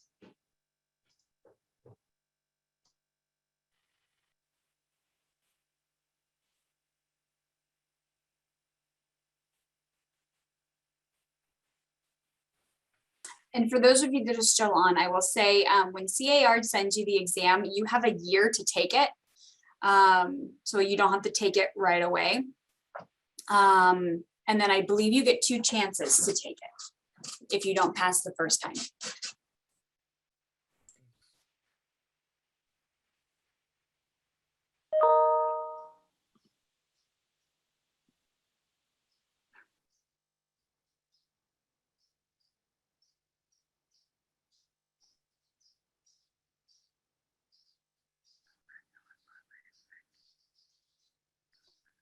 If you didn't get the docs, go ahead and search your email. I'm going to put my name in the chat box. Search your email for this email address and see if you got it. It's a pretty big file. So search jody@score.com to see if you got the files. And then if you didn't, then I'll resend them. I got it. Okay. Jody, I have a question.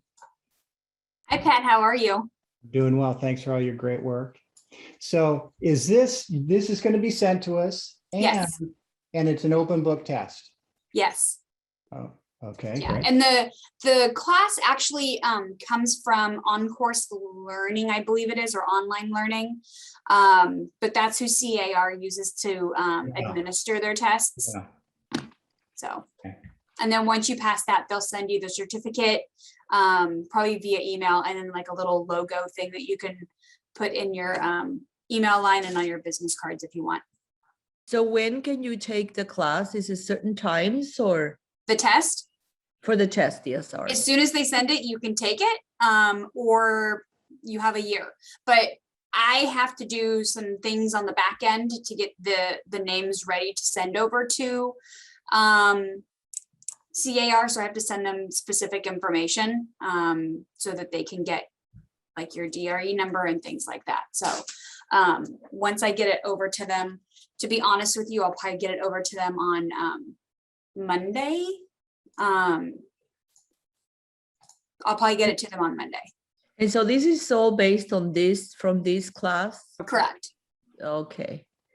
All right. And so we would look for an email from, you said from Yes, you would CAR? buy a kit, but not without Manny's.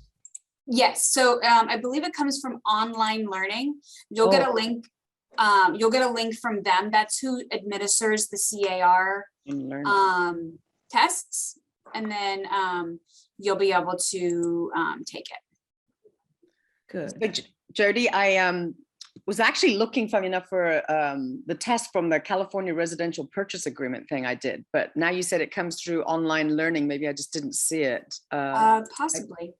Yeah, if I don't have it, there's it possible they can send that link again to do that test if you have a year to. Yeah. Okay, perfect. Thank you. Did you fill out my little Google sheet after the class? I don't think so, actually. What was it? What sheet? So after the RPA class, I sent something out to everybody because but the reason to take that specific test is if you needed CEs. Right. So if you needed Mine- CEs, do you need them? Yeah, mine expires September. I mean, I don't know. Okay, let me see if I can find it because I submitted it in August. So let me see if I can. Right, it was August, yeah. All right, let me see if I can resubmit names. Sorry. Yep. But again, that we're talking about something else, right? Because that was from a class. you Yes. previously- Yep. yeah, Yep. No, that was the new RPA class that we did, and we are going to be having, off topic, but we are going to be having someone to keep to teach the new RPA class since it is very different. Just a quick observation though. That's funny that you mentioned that, Jody, right now, because I actually just texted you a private message just on that topic. I just saw that. It was like serendipity. I was so amazing that we thought of the same thing exactly at the same time. Yeah. So I'll follow up with you, or if you can reply to my message privately. I would that follow be up great. with me. Huh? I would follow up with me. I'm Okay, actually, so could you part of the reply to reason- that right now on you know the private Malia? chat? Yeah. Do you know Malia who works with me? Yes, yes. Today's her last day. Oh, So yeah, so I'm about to get slammed busy. so when are you planning this RPA thing event? I'm working, so Will Che, who's the forms committee chair for CAR, I'm getting him to teach it. I'm just trying to get a date from him. And then obviously the beginning of next year, we'll be teaching a lot of them. Right, because as part of the Silicon Valley Women's Council of Realtors, we wanted to co-host it with you. Yeah, absolutely. Oh, great! Yeah. Thank you. You're welcome. So you just let me know the day, and then we can promote it as well. Yes. For sure. Thank you.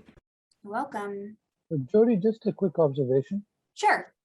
I believe in my personal experience, the CAR deals with onlineed.com and the NAR deals with online learning. You are correct.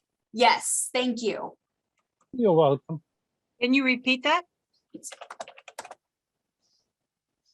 Online ed is who will send the test from CAR. Can I ask real quick, is there a similar class on divorce? We've done a divorce designation before. I need to get in contact with the person who teaches it because I think that's another one. And if there were some questions earlier about how to title a home, and at the beginning of the year, I can't remember when, we actually did a class with an attorney on how to hold title. So if you search through our past webinars, you can listen to that, but I want to do it again for sure. Thank you. Jody, I found the thing. Sorry, it's Gloria here. I did find it. Now that I found out it's online ed, I knew what to search for. I guess I had deleted it by mistake. So I've got that. Okay, cool. Yeah. And you have a year to take that. It's open book. Perfect. Thank you so much. You're welcome. Gosh, I forgot I had a question for you. What was it? She said earlier? She just spoke something, and then I had a follow up to that. What was the previous question? I don't know. Pat, do you have a question? Yes, please. On divorce, that's right. So there was a talk on divorce, and I attended it. It was It's called Divorce This House. Yeah, Divorce This House. But to be honest, this is just between, I don't know, me and I guess all the people at this workshop. I didn't actually find it that good because they were actually selling some program of theirs that you Was know. it with us? No, it was well, I don't want to say who it was with, but it was this house, and I attended the workshop for it. But it was just, it's like the little teaser to the bigger, like you'd pay the $100 to get the $600 kind of thing. So there was some other thing that the Divorce This House program or project. So I would like someone who can just, teach it like the Paul is teaching us. I mean, if we want to hire him, that's great. But he's, given us a certain amount of knowledge that is good to go, And then, of course, I'm hoping people will hire him because he's so good. But I mean, it's the essential message after that course was like, we have to make friends with the divorce lawyers. Well, that makes a lot of sense, but I didn't need to go to this course to do that. So my feeling is like 50-50. I mean, some people may love that course, but I just didn't find it so great. I gotta agree with you, actually. Sorry, I paid the $600 to ages ago, and I didn't find it useful. Okay, I'll find somebody else that can do that. Pat, did you have a question? Yes, I'm sorry, I was didn't pay attention on. I just updated my license. So does that mean I'm current? About 6 months ago, I updated my license. Does that mean I'm current on it? My ethics and agency? Yes. Okay. Yeah. So you're good for cycle 6, but because you just renewed it and where cycle 7 is going to land, you'll need to do it before 2024. Okay. I believe. And I'm gonna look up in the M1 system really quickly just to confirm that you're good for cycle 6. So give me a few minutes and I'll look that up. Oh my God, whatever they're paying you, it's not enough. You are the best. Right? Oh my gosh. I usually say that in front of the boss. He's off today. Wherever I am though, if there's somebody fantastic, I'm gonna try and get him a raise. Let's see. You are complete for cycle 6. Thank you so much. You're my hero. Welcome. And Jody, when are you planning sorry, go ahead. Yeah. No, what was your question? When are you planning that new RPA talk tentatively? Is it like in November?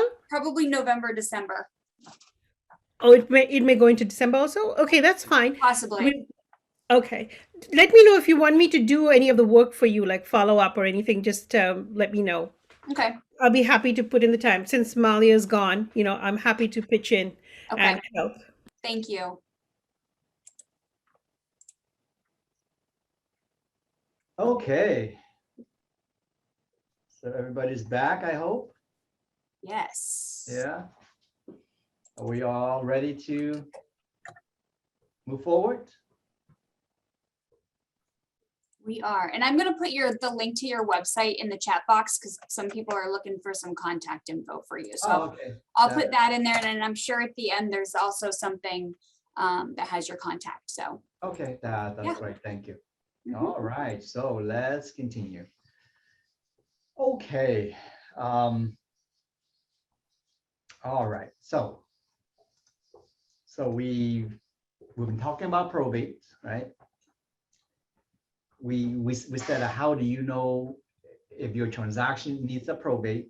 we said you're gonna pull up the grant deed. If it's in the homeowner's name, you need a probate. What you see on the chart is the probate process, like a general timeline. A probate, the fastest probate you can do is 9 months, but in the pandemic time and all this, a good general timeline is 12 months, okay? 1 year. And then we said, okay, in a probate, if it's full authority, the family gets along. It's not a Jerry Springer family. Everybody gets along. There's no fight. They want to sell the house. Everything goes smooth. You can close escrow in about 90 days, okay? And you can kind of look at this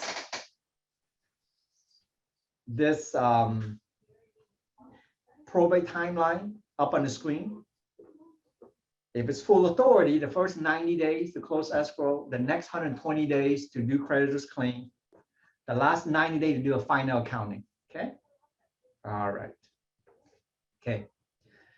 So in order for probate to close the 90 days from the day that I start, from the day that your client engaged a probate attorney, from the date of filing, 90 days close escrow, it has to be full authority, okay?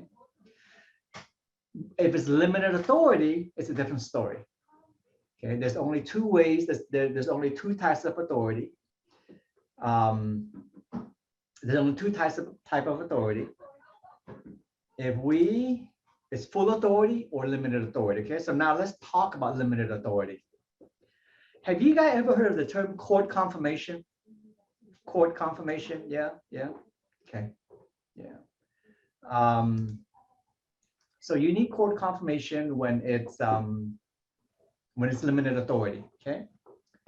Let's see here. Let me see if I can get back to my slide. Let's see here. Let's see if I can get back to my slide. Let's see here. Let me pick up where I left off. Let's see here. So let's see.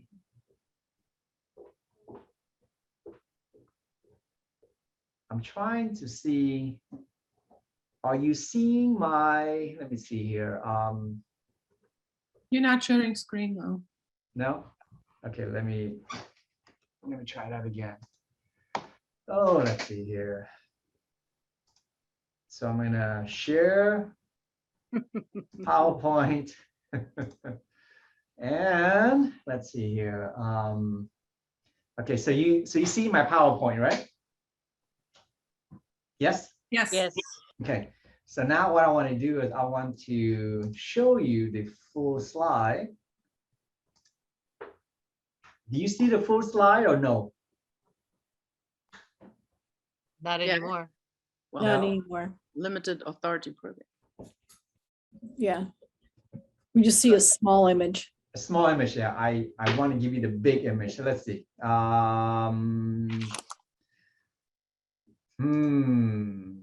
need your presenter view.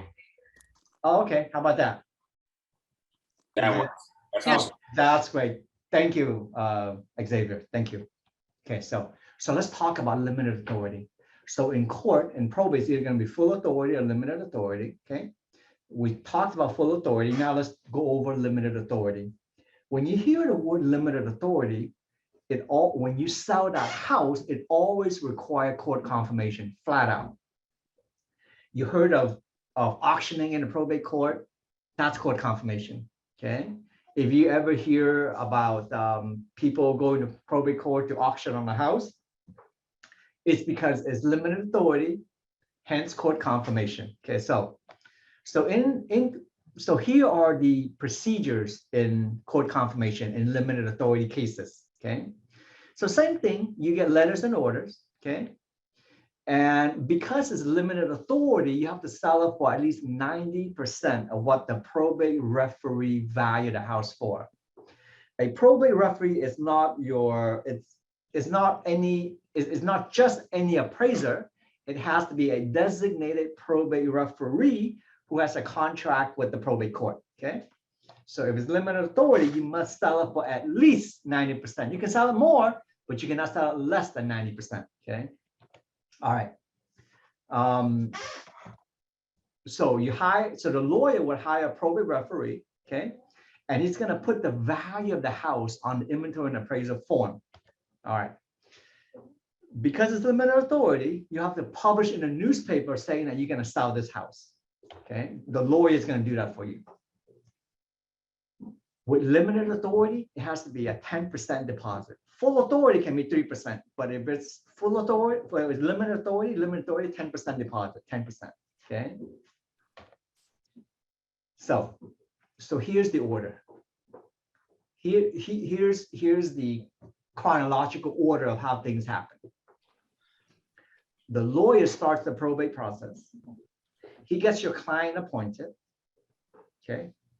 So he starts, 2 months later, gets your client appointed. Unfortunately, for some reason, it's limited authority, okay? He now has to publish so he now has to get a probate referee to value the house, to let you know what the 90% number is. And then he has to publish it in the newspaper saying he's gonna sell it. Once the publication is done, you can go and accept an offer, put 10% down. The buyer has to remove all contingency. Okay.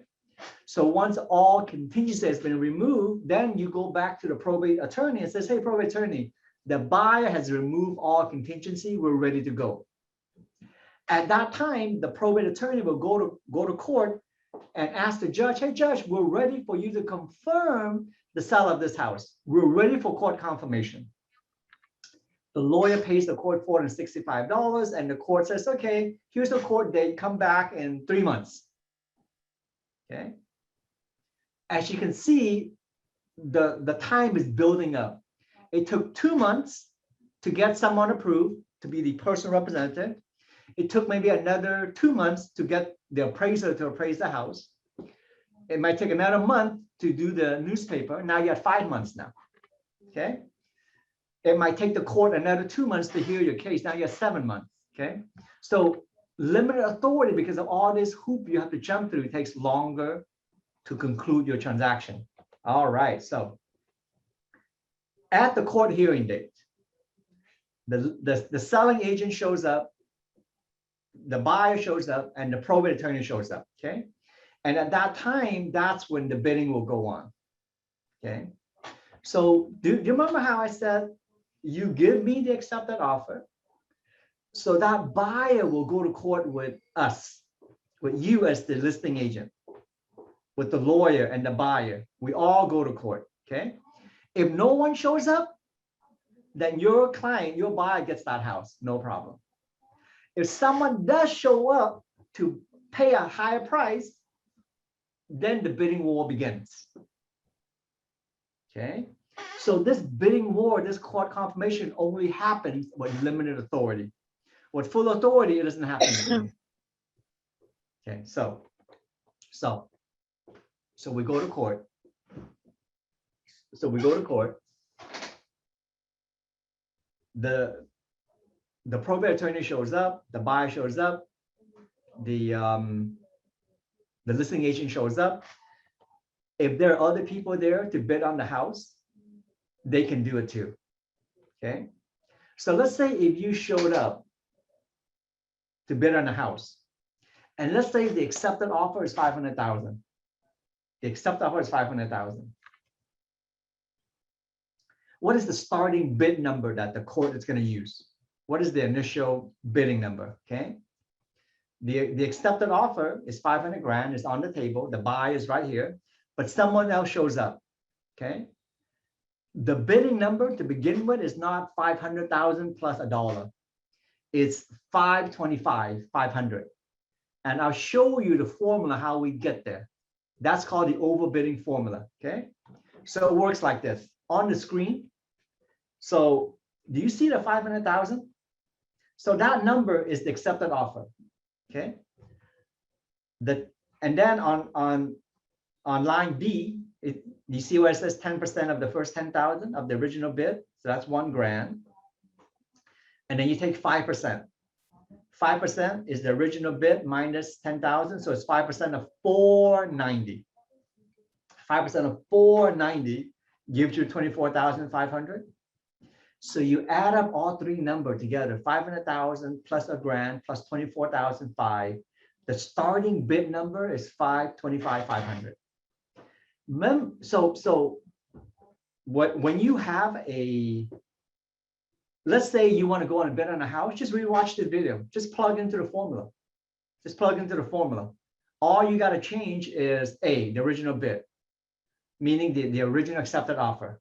That number could be 600,000, for example. Okay, so only the first number is going to change on you. You put in 600 grand. You know, why don't we do an example together? Okay, pull out your iPhone. Pull out your iPhone. So I showed you an example of a court confirmation for 500,000. The starting, when you go to court, the starting bid is 525. Okay, you would need to bring in a cashier check 10%, which would be 52,550 bucks. Okay, for this example. Let's say it's a different case. The accepted offer is 600 grand. So why don't we do that together? Why don't we do that together? Okay, take out your phone. Let's do that together. So the accepted offer is 600 grand. Okay, that's line A. Line B, you're gonna go 10% of 10,000 is a grand, right? What's left over is 590. Do you remember the original offer is 600? We took 10,000 out already. 10% of 10,000 is 1 grand. Now it's 590 left, 590. So you're gonna go 590, multiply that by 5%, gives you 29,500. You add the 1,000 to it, and then you add the original 600,000. Your starting bid number should be 630,500. Okay, so just apply the same formula, guys. The same formula. Okay, so when you go to court confirmation, this is how the judge is gonna start the bidding at 525,500. The judge is gonna say, who's here to bid on this house? Can I have all the bidder move up to the front of the court, please? And you stand in front of the judge. In this example, the judge starts the bid at 525,500, 530, 540, 545, and so forth. Whoever is the highest bidder gets the house. The judge is gonna say, okay, Xavier, you won the bid. How would you like to take title? You say Xavier William as a single man. The judge writes it down, issue an order. You take the order to escrow to close escrow. Okay. That's how limited authority court confirmation works, guys. Now, in this example, the accepted offer is 500,000. No one shows up in court to bid on that house. Then the original buyer, the original accepted offer, 500 grand, gets the house. Okay, that's how it works. Any question on court confirmation, guys? I have a question about that poor first buyer who didn't get the property after waiting. How do they get their money back then? How long does it take for them to get it out of escrow? Oh, yeah. So it's not their fault that they didn't go through a transaction, so they will get their money back. So basically, after the hearing, the lawyer will probably tell the escrow, the listing agent, say, hey, give that money, give the original buyer their 10% back. But Sharon, you made such a great point. Oh my God, this buyer waited so long, clear contingency, go to court just to lose? Why the heck would you ever want to buy a limited authority house in probate? Right. Yeah, why? After waiting so long, no guarantee. Someone else bids higher, takes the house. Why the heck would you want limited authority? That idiot lawyer, why did he give me limited authority? What is he smoking, Sharon? Give you some too. It must be good, Sharon, right? Okay. So do all limited authorities go to court? I was confused All. with it. ALL, all. Okay, thank you. That's the rule. Got it. Maybe I missed it, sorry, but why did this end up being limited authority again? Okay, so, all right, good question. Good question. All right, all right, let's do this. Let's do this.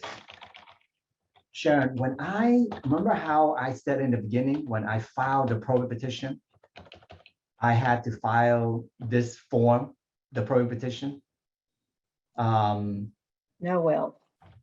Yeah, I had to file this form, and this form, Sharon, this form, I check a box. It says full authority or limited authority, Sharon. I asked the judge for it. I asked the judge for full authority. So the lawyer asked the judge for the full authority. Now, some lawyer don't know what they're doing, gives you limited authority. There might be some issue going on and the judge and the lawyer doesn't know how to handle it, and the judge wants to supervise this out of the house, limited authority. If you go with an experienced probate attorney, he'll always give you full authority. Let him know you want to sell this house. He'll always give you full authority. Okay. Question. Yes. How do you, as a lawyer, how do you determine if the person transacting has full authority? Do you look into the trust or will or the deed of trust? How does it work? No, your mom died, Xavier. You come to see me with your brother and sister. You want to sell this house? I'm gonna say I'm gonna give you full authority. That's it. What if somebody comes in and says that person should have had full authority? I have full authority, and I have my own attorney giving me full authority. So your mom passed away, for example, Xavier, and you have 4 siblings. Okay. Yep. So you want to be in charge of the probate. I'm gonna give you full authority. You're saying that your sister said, hey, Xavier just got out of the penitentiary for embezzlement. We can't trust him. Full authority, no way. Something like that. Is that what you're saying? Yes, correct. And this says she brings in her attorney who also files, the petition asking authority as well. Whether there's 2 people or 3 people. So let's do the first one first. Hey, judge, I don't mind my brother being in charge, judge, but this guy, he is Mr. Tiger King. He just got out of jail for embezzlement. Don't give him full authority. We can't trust him. An experienced lawyer would say, okay, hold on. We need to sell this house.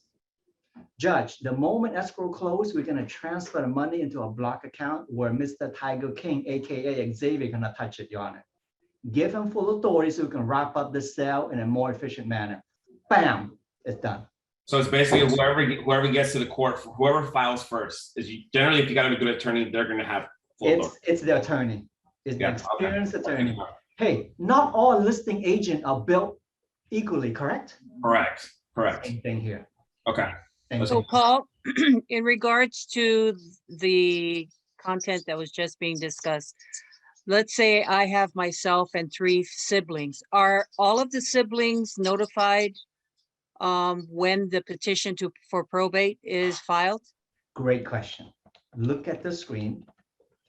Do you remember how I said in the probate petition, we have to list all the heirs' name and addresses? If there are 4 children, I have to list all 4 name, 4 address, and the lawyer has to mail out to let all 4 of them know when the court hearing date is.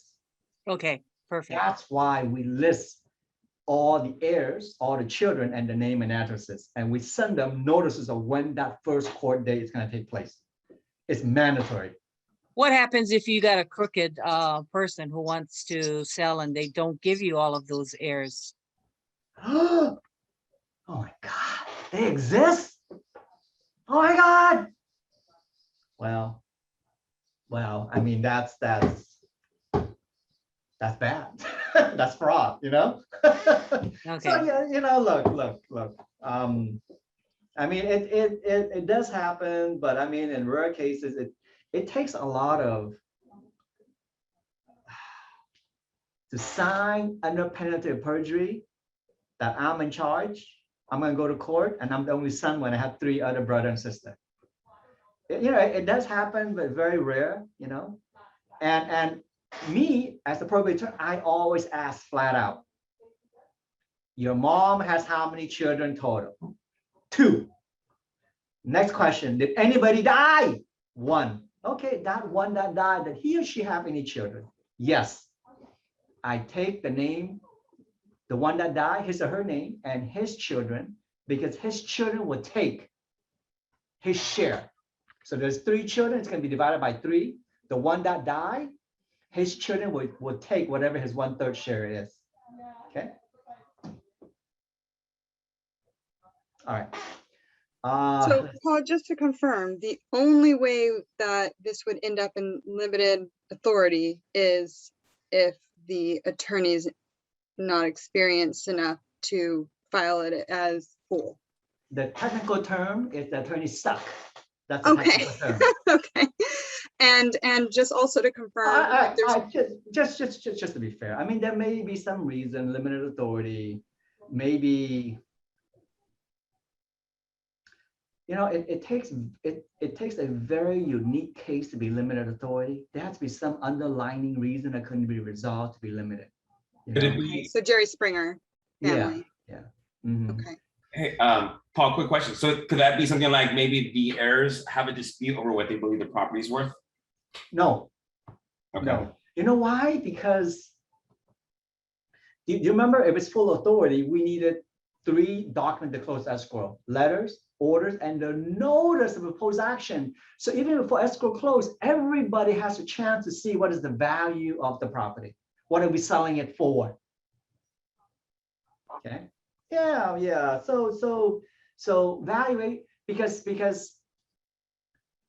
we have to get someone appointed. That's step 1. So we have to get to step 1 first before we can go to selling. And so normally the evaluation about selling doesn't come into play. It's more of like, you know, Xavier, you know, when we were young, you know, mom gave you the truck. Mom never gave me the truck. I hate you, Xavier, you know. It's sibling fighting, you know. Yeah. So Paul, when it's not in probate and it's let me take that back. In a full authority, we have the siblings, we've decided we're going to sell, and we want to get an appraisal on the house. Do we have to get the court-appointed appraiser or the probate referee, or can we just hire a appraiser to appraise the home? No, it must be the probate referee. Okay. It must. That's just the law, yeah. And so all probate cases has a probate referee involved. Regardless of the authority. Correct. Okay. Yeah. Mm-hmm. Yeah. Does the limitation of the 90% apply to both limited and full authority? No, full authority, limited authority only. 90% only apply to limited authority only. Okay, thank you. Yeah. And the sibling who files first is likely going to be the personal representative. So that's why, Melissa, that's why I like to have a meeting with all the siblings. I don't want any confrontation in court of unforeseen, another sibling coming up to challenge brother Xavier. I want everybody to be on the same side. If Xavier's sister has a problem with him, I ask the sister, what are your concerns? Oh, he's not going to sell it for the highest price, or he's going to take the money for himself. I'm going to address her concern. I'm going to say, no, that's not true. Xavier probate paperwork is going to have your name and his sister. When Xavier sells his house, we're going to put him into a block account where you're going to get all your money. So we resolve the siblings' concern first. So we just narrow to one person, because if 2 people are fighting to be in charge, it takes a long time for the judge to appoint someone, and it just delays things. So we like to take it up front, meeting of the minds. What are we trying to accomplish? So that it doesn't prolong the fight in court. Okay. All right. Okay. So yeah. So Did you say, why I'm sorry, Paul, did you say that was a locked account or a blocked account? block? Okay. So the judge will so basically the money goes to a block account. For the money to come out, the judge has to sign something, and you take that piece of paper to the bank so the bank can release it. The bank will not release the money voluntarily without a court order. Okay, so in a situation where we have to secure a certain amount of money, we'll put into a block account to ease everybody's mind that that person in charge, that personal representative, is not going to run away with the money. And hence, because the money, we're just trying to sell this house, you don't trust each other, that's fine. That's why we're going to put this money in the block account. So your brother who's in charge, your brother who's the personal representative, cannot run away with the money because it's in a block account. Yeah. Okay. All right. So let's see here. Oh, do you see that little bear right there? Okay. So if a lawyer specialized in probate, the state of California will certify him as a probate specialist and estate planning specialist. Look for that bear. If a lawyer, if he really knows probate, he will have that designation by the State Bar of California. Okay, it's a very prestigious bear that says that he took an extra 2 days of exam. Anyway, choose that logo. Choose that logo. Go to his website. If he is a specialist, I guarantee you it's going to be on his website. That's bragging rights. It's essentially, okay? Yeah. All right. So choose that. You can never go wrong. Choose a lawyer that has who's a specialist. You'll always get your full authority. Okay. All right. Next. Okay. Someone asked me earlier about an appraisal. So the probate referee valued the house, and they're going to use this form. It's called an inventory and appraisal form. So the probate referee is going to value the house. He's going to fill out this form. He's going to sign his name to it, and this thing gets filed in the court. If it's limited authority, the selling price has to be at least 90% of what the probate referee valued the house for. Okay. All right. Let's see here. So yeah, so probate referee, not your ordinary appraisal, is the probate referee. Okay. All right. The probate referee, they never go inside the house. It's only a drive-by and a comp. What do you guys think about that? Valuing a house without going inside the house. Do you think that's an accurate appraisal? No, doesn't take into account upgrades or anything. Yeah, Absolutely not. Exactly. So if the house is in probate, the house has like 45 years worth of deferred maintenance, the house is a mess, the probate referee is not going to know the inside of the house. So if he appraised this thing at 500,000, but there's 200 grand worth of repair because there's a huge hole in the living room and there's all kinds of whatever, electrical problem and mold problem, he's not going to know about it. So if the house is in desperate shape, take some photos. Take some photos, get an estimated cost of repair, take as many photos as you can with a cost of repair, give it to a probate attorney who can give it to the probate referee so he can adjust his price. Very, very important, guys, because if the probate referee says it's worth 500 and you sell it for 300, the court's going to say, wow, what happened here? The probate referee did a drive-by and a comp, says worth 500 and you sell for 3. You did your very best. You're going to get 3 because of all the damages in the house. That's why, guys, that's why I'm telling you this. If it's in horrific condition with a bunch of repair, do this. Get a cost of repair, get photo, so that the probate rough evaluation will be more alignment with how much you're selling it for. Paul, could you also get like an independent appraisal? Yes, but I would still want to see photos and cost of repairs. Okay. Yes. Hey, Paul, how does Uh-huh. it work on the lender side? Does the lender accept the probate referee's valuation of the property? No, the lender's going to do what they do.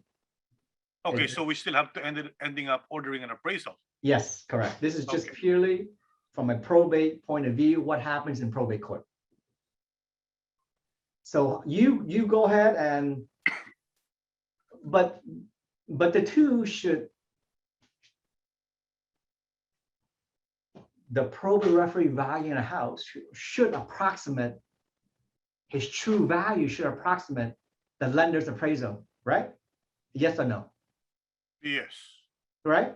If you, whatever the value is, right? If you gave the probate referee accurate information, AKA damages and photos, he will reflect it in his valuation, which should come close to the lender's appraisal as well. Just curious, what's their qualification to be a probate referee? I don't know. No, because an appraisal, it takes a while before you get a full-fledged appraiser.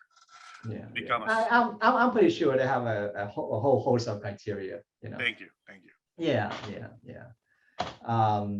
Okay, all right. Let's talk about creditor's claim. Okay, let's talk about creditor's claim. Okay, so in a probate, you sell the house, right? You get your commission, the buyer gets the house, and then what to deal with all the creditors. Okay, I want to show you a very nifty law. Is Code of Civil Procedure section 366.2.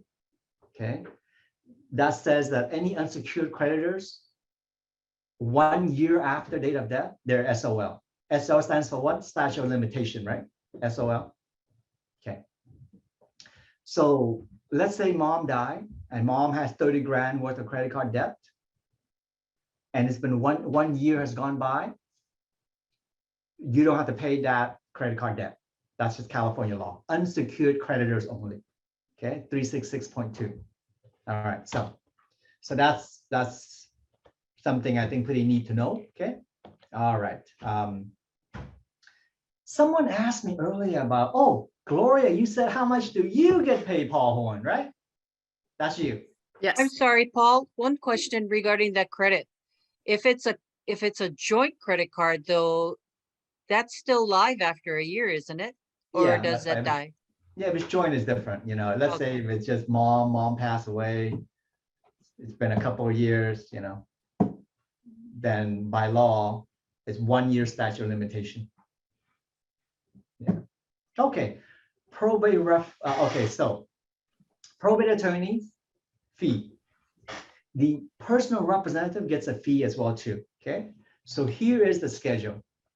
California has a law that says probate attorney, you're only going to get paid 4% of the first 100 grand, 3% of next 100,000, 2% of next 800,000, 1% of next 9 million, and then half of 1% of the next 15 million. And then anything above 25 million, the court's going to decide. Okay. So for example, the personal representative, the person in charge, he gets paid as well too. Okay. How much does he get paid? How much he or she gets paid is the same amount, the 4%, 3%, 2%. So why don't we do a calculation together? Let's say the house, let's say you're selling a house for $1 million. You're selling it for $1 million.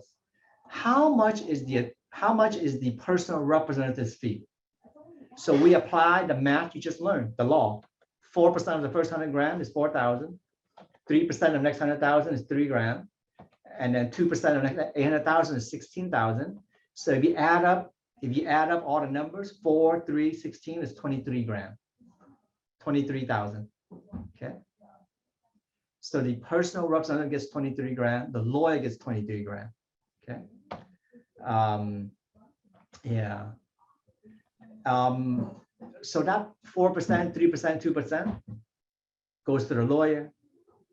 Whatever the lawyer's getting, the personal representative gets the same. The court filing fee is different, guys. Like when you go to the DMV, you pay a fee, same thing with the court. When you start the probate process, when you file the petition, the court's going to charge $465, $465. The newspaper publication, it's going to run you between $200 to $1,000. The probate referee charges 1/10 of 1%. So if the house is worth 500 grand, that probate referee is going to charge $550, $500. Okay. There's a bond. A bond is this. There's 4 children, only one is in charge. The court might order a bond just in case if that one child run away with the money, then the bond company will pay the other 3. Okay, that's called a bond. And then when I conclude the case, when I file the accounting, the final accounting with the court charged another $465. So all in all, you're looking at about maybe $2,500 just for the court. $2,500 for the court, the newspaper, the probate referee. Okay, $2,500, up $2,000 to $2,500. Hard third-party costs, aka court, newspaper, bond, probate referee. Okay, all right. Well, is Sorry. that for full and limited authority? Yes, correct. Okay, and the newspaper publication is also needs to be done for both? Yes. Okay. No one has asked me yet, how much do you guys get paid? How much do you guys get paid? What's the allowable commission in a probate listing agreement? Okay. So first of all, your listing agreement is good for 90 days. If it's full authority, you can go 6%. If it's limited authority, it's 5%. Okay. All right. Full authority, 6%, limited authority, 5%. You see that realtor with the alligator? He lost his right arm wrestling out the alligator. So he may ask the court for 6% in limited authority. Okay. So general rule, 6% full authority, 5% limited authority. Okay. When does everybody receive their money? The lawyer, the heirs, the personal representative receive their money when the probate case closes. The realtor get their money when escrow closes. So you guys get your money way ahead of time before I do. Do you remember this movie, Show Me the Money? What movie is that? Jerry No? Maguire. That's right, right? You had me at hello. That's right. There you go. That was a great movie. That's an awesome line. Yeah, so unfortunately, when the house sold, the children do not get the money. The house escrow closed in 90 days. You know, I start the probate, you close escrow in 90 days. That's like another 8-9 months left of work to do before the son and daughter gets their money. Before I get my money, the same time the son and daughter gets their money. Okay, so just something to keep in mind. Okay. How did this play out? Let's say the son and daughter wants to sell this house and wants to buy another house. Well, they're gonna have to wait a little bit until the court allow distribution to him or her so they can take that money and buy another house. Okay. All right, should we talk about Proposition 19? Yep. Okay, Proposition 19. Okay. All right. Okay. So Proposition 19, the old law, guys, the old law was Prop 58, Prop 193. The old law was that on your primary resident, even though it's a $5 million house, you can pass it out to your kid. There's no limit. Okay. Proposition 19 changes that. Proposition 19, it says that it has to be mom and dad's primary resident. The children has to move in there. The child is getting has to move in there. And number 3 is capped. It's capped at the assessed value plus $1 million. Okay. The cap value plus $1 million. So who here has bought their house, like, let's say 40 years ago? Can you type in a chat box for me? Let me do an example for you. Who here has bought a house 40 years ago, 30 years ago? Chat box, please. Who bought this house a long time ago, like 30 years ago? Just so I can illustrate Prop 19 for you. My parents did. Okay, so let's see.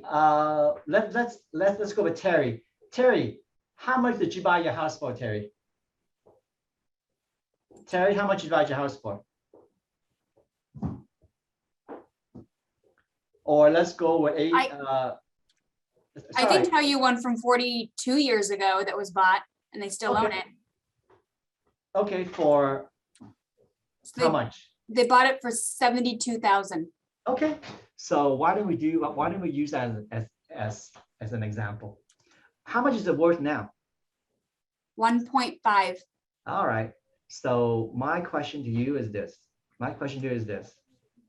Mom bought this house for 72 grand. Now it's worth 0.5. When mom died and your children wants to keep that house, is property tax going to get reassessed? That's Prop 19. Okay, so let's use that example. Let me do this. Let me pull up my Microsoft Word. Let's do an example. Oh, you know what's better is an Excel spreadsheet. Here we go. So our example is this. Let's do an example together. Sorry, I didn't see the chat box that other people had written that they did. I apologize. Oh, no, that's okay. This is a good example. I had it closed. Okay. Do you all see my Excel spreadsheet? Yep. So the example we had is this. Bought house for 72 grand. Okay. Let's just say right now the value is what you said, 1.5 million, right? Yeah. Let's say mom passed away. Okay. Let's say mom passed away and the house goes to the son, the daughter. Can I make a suggestion? Just to increase the font size because we can't really see it very well. On our Okay, laptop. sure. If you can just make it like 20 or something, very big number. Thank you so much, Paul. Sure, you are welcome. Yeah, why don't we do this?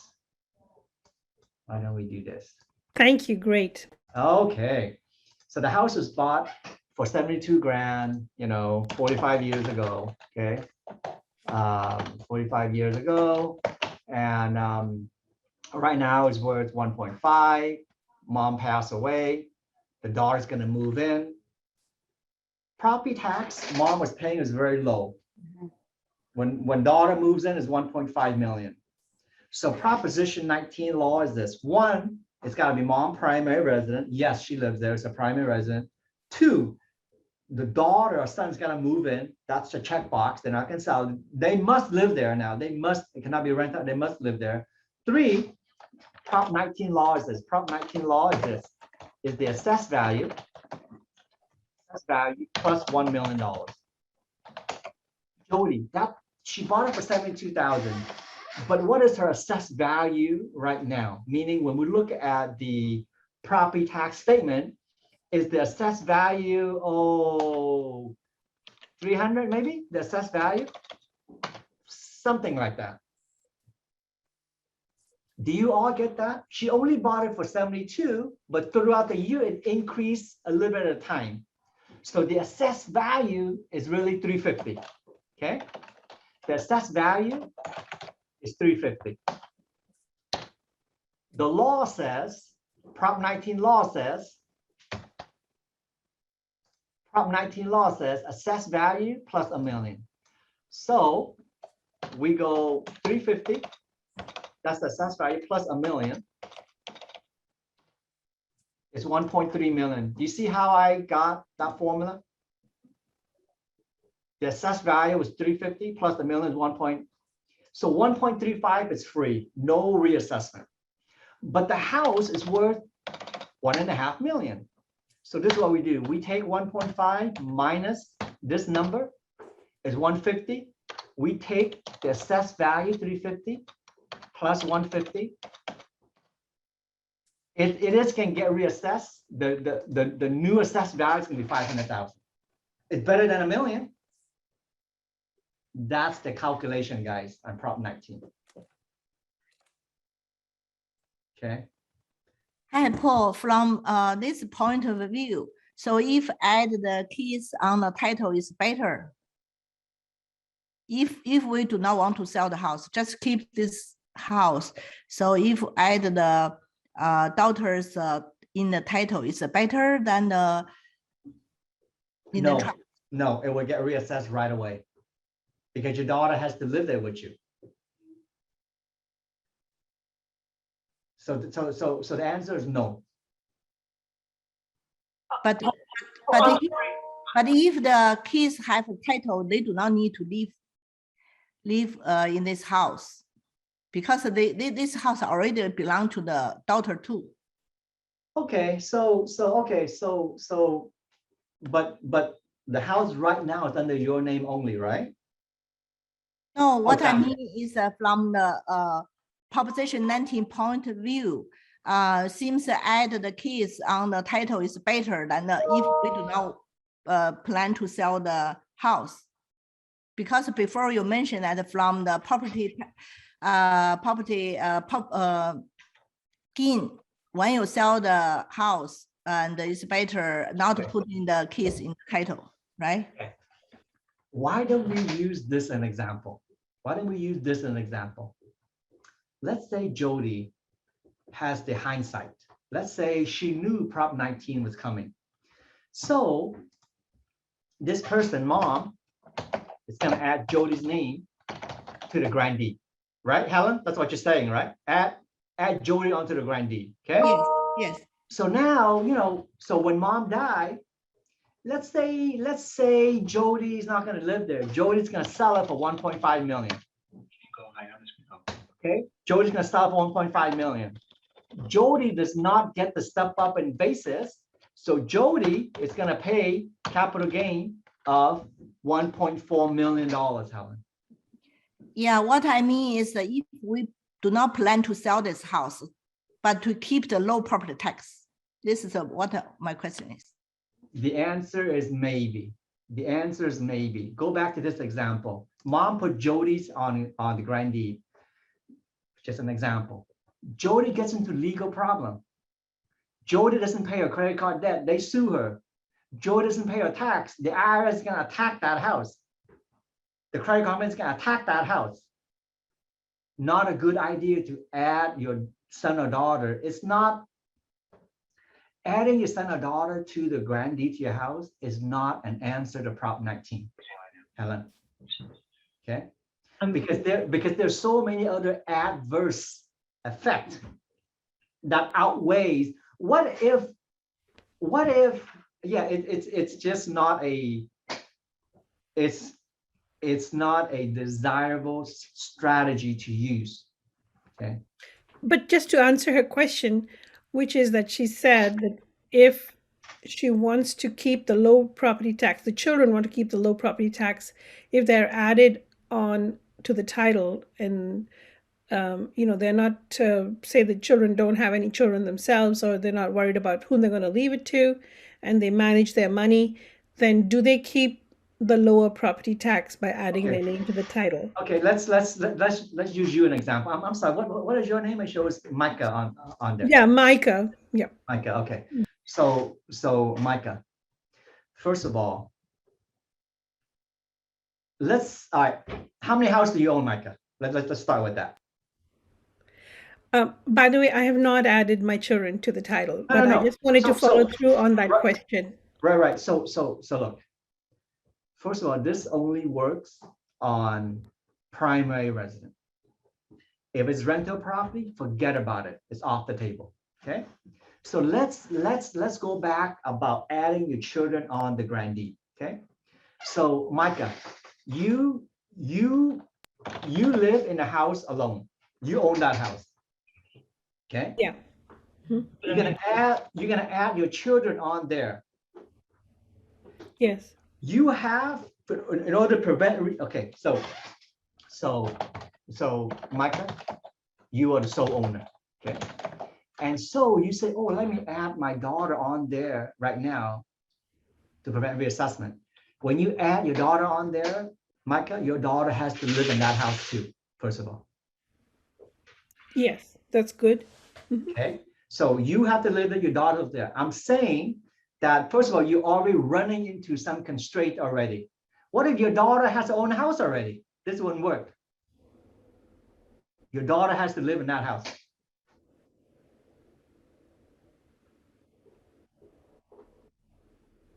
Okay. Yes. Previously, and I thought Prop 19 allowed it to, people over 55 could transfer their real estate taxes to another property. Does that, am I correct in understanding that that still is part of Prop 19? Let's see here. That's my next slide. This is this is your 55-year-old right here. Okay. Prop 19. Okay. Prop 19 is separated into two categories. The first category is what I was teaching you. Okay, about when mom and dad die and house goes to the children is their reassessment. Okay, and the law is if it's rental property, forget about it. 100% reassessment on rental property. Let's be clear on that. Okay, so hold on. If it's rental property, bam, out the door. Mom died. Mom has 10 rental property. All 10 rental property gets reassessed. Okay, that's off the table. Okay, that's the first category of Prop 19. The second category says, hey, if you're over 55 years old, you can buy another house while you're alive. You can buy another house, transfer your old basis to the new house. Okay, and you can do that up to oh, let me see here, 3 times in your lifetime. The old law was Prop 60, Prop 90, the old law. Prop 60, Prop 90 says you can do it 1 time only, and you can only do it within the state. Prop 19, as it applies to the 55-year-old, you can do it anywhere in the state of California, up to 3 times. Now, what is your question? how does this play into what you were talking about, the reassessment? Does, if they're taking their previous property's assessed value and buying a new property and then they die, is it based on what they transferred, or is it based on the new home that they purchased? No, it's so if you're 55 years old, you bought your house for $72,000 and you want to move closer to your daughter, but your daughter, you know, she lives in a neighborhood that costs $1 million and you don't want your property tax to get reassessed. That's exactly what Prop 19 is set to do, to allow you to move closer to your daughter, but still retain your old property tax, move it over to your new house. But if I die, your daughter has to move into that house in order for her to retain the same property tax. Assessed value plus $1 million. Back to so the assessed value would be back to whatever, the 350 plus the $1 million. Exactly, yes. Okay. But once again, all rental property off the table. Only apply to primary residence. What if it's a multi-unit, duplex, triplex, fourplex, and a daughter moves? Proportional. A Okay. 4-unit, mom and dad lives in one, proportional. Got it. A very good website to go to. A very good website to go to learn about Prop 19 is this. Let me just show you. A very good website to go to is this to learn about Prop 19. Oh, let me see here. See, Proposition 19, frequently asked question. You're gonna click here. You're gonna go to, oh, let me see here. I am going to put this page. I'm going to put this page. I'm gonna paste this page into the chat box. Into the chat box. I'm gonna go back to the site. This site is very good. It's got a lot of question and answer about Prop 19. At the very end of the site, it has a phone number for you to call. That's a phone number. You see that 916 number? 274-3350. It's a very good number. Call them because Prop 19 is so new. If you have a question, the moral of the story is before you add anybody on the grant deed, before you take anybody out of the grant deed, because Prop 19 wreaks havoc, read this page first. If your question has not been answered, I want you to call this phone number right here, the 916-274-3350. Okay? Guys, are you there? Yeah. Very And good. I just put it in the chat box as well for everyone. That's Thank you, all right. Paul. Thank you. You are welcome. Yeah. So call that number. They can answer your question. You know, I cannot stress it enough. Property tax is a recurring annual thing. You don't want to be adding children, taking out people, and get your property tax reassessed. It is painful. Please, right? Call that number before you add someone on title, take someone off title. Please, please, please. This message I'm telling you might save you tens of thousands every year. Yeah. Okay. Yeah. So guys. Paul, can I ask a question? Sure. Just a second. So if mom didn't die, and back to your previous example, and mom just wants to sell and buy another house, can she still take advantage of the Prop 19? And would the new assessment still be 500? Mom is still alive. Mom can sell her house and anywhere in California and retain her property tax basis with a new house. Okay. Yes. So and in your example, it still will be 500K as per your example. So in my example, see, my example has, okay, Prop 19 is divided into two sections. My example, mom died. Okay, my example, mom died. The question you're asking me, mom is still alive, mom is 55 or older. Yes. Okay, it's even better. Her assessed value is 350. She gets to keep that 350. Okay.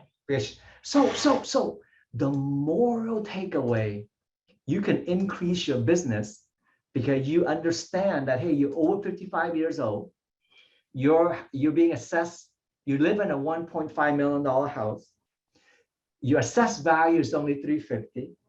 Your dear daughter just gave birth. You would love to be next to your grandson, but you don't know how to do it because to buy a house near your daughter, to see your grandson grow up, it's going to jack up your property tax so bad.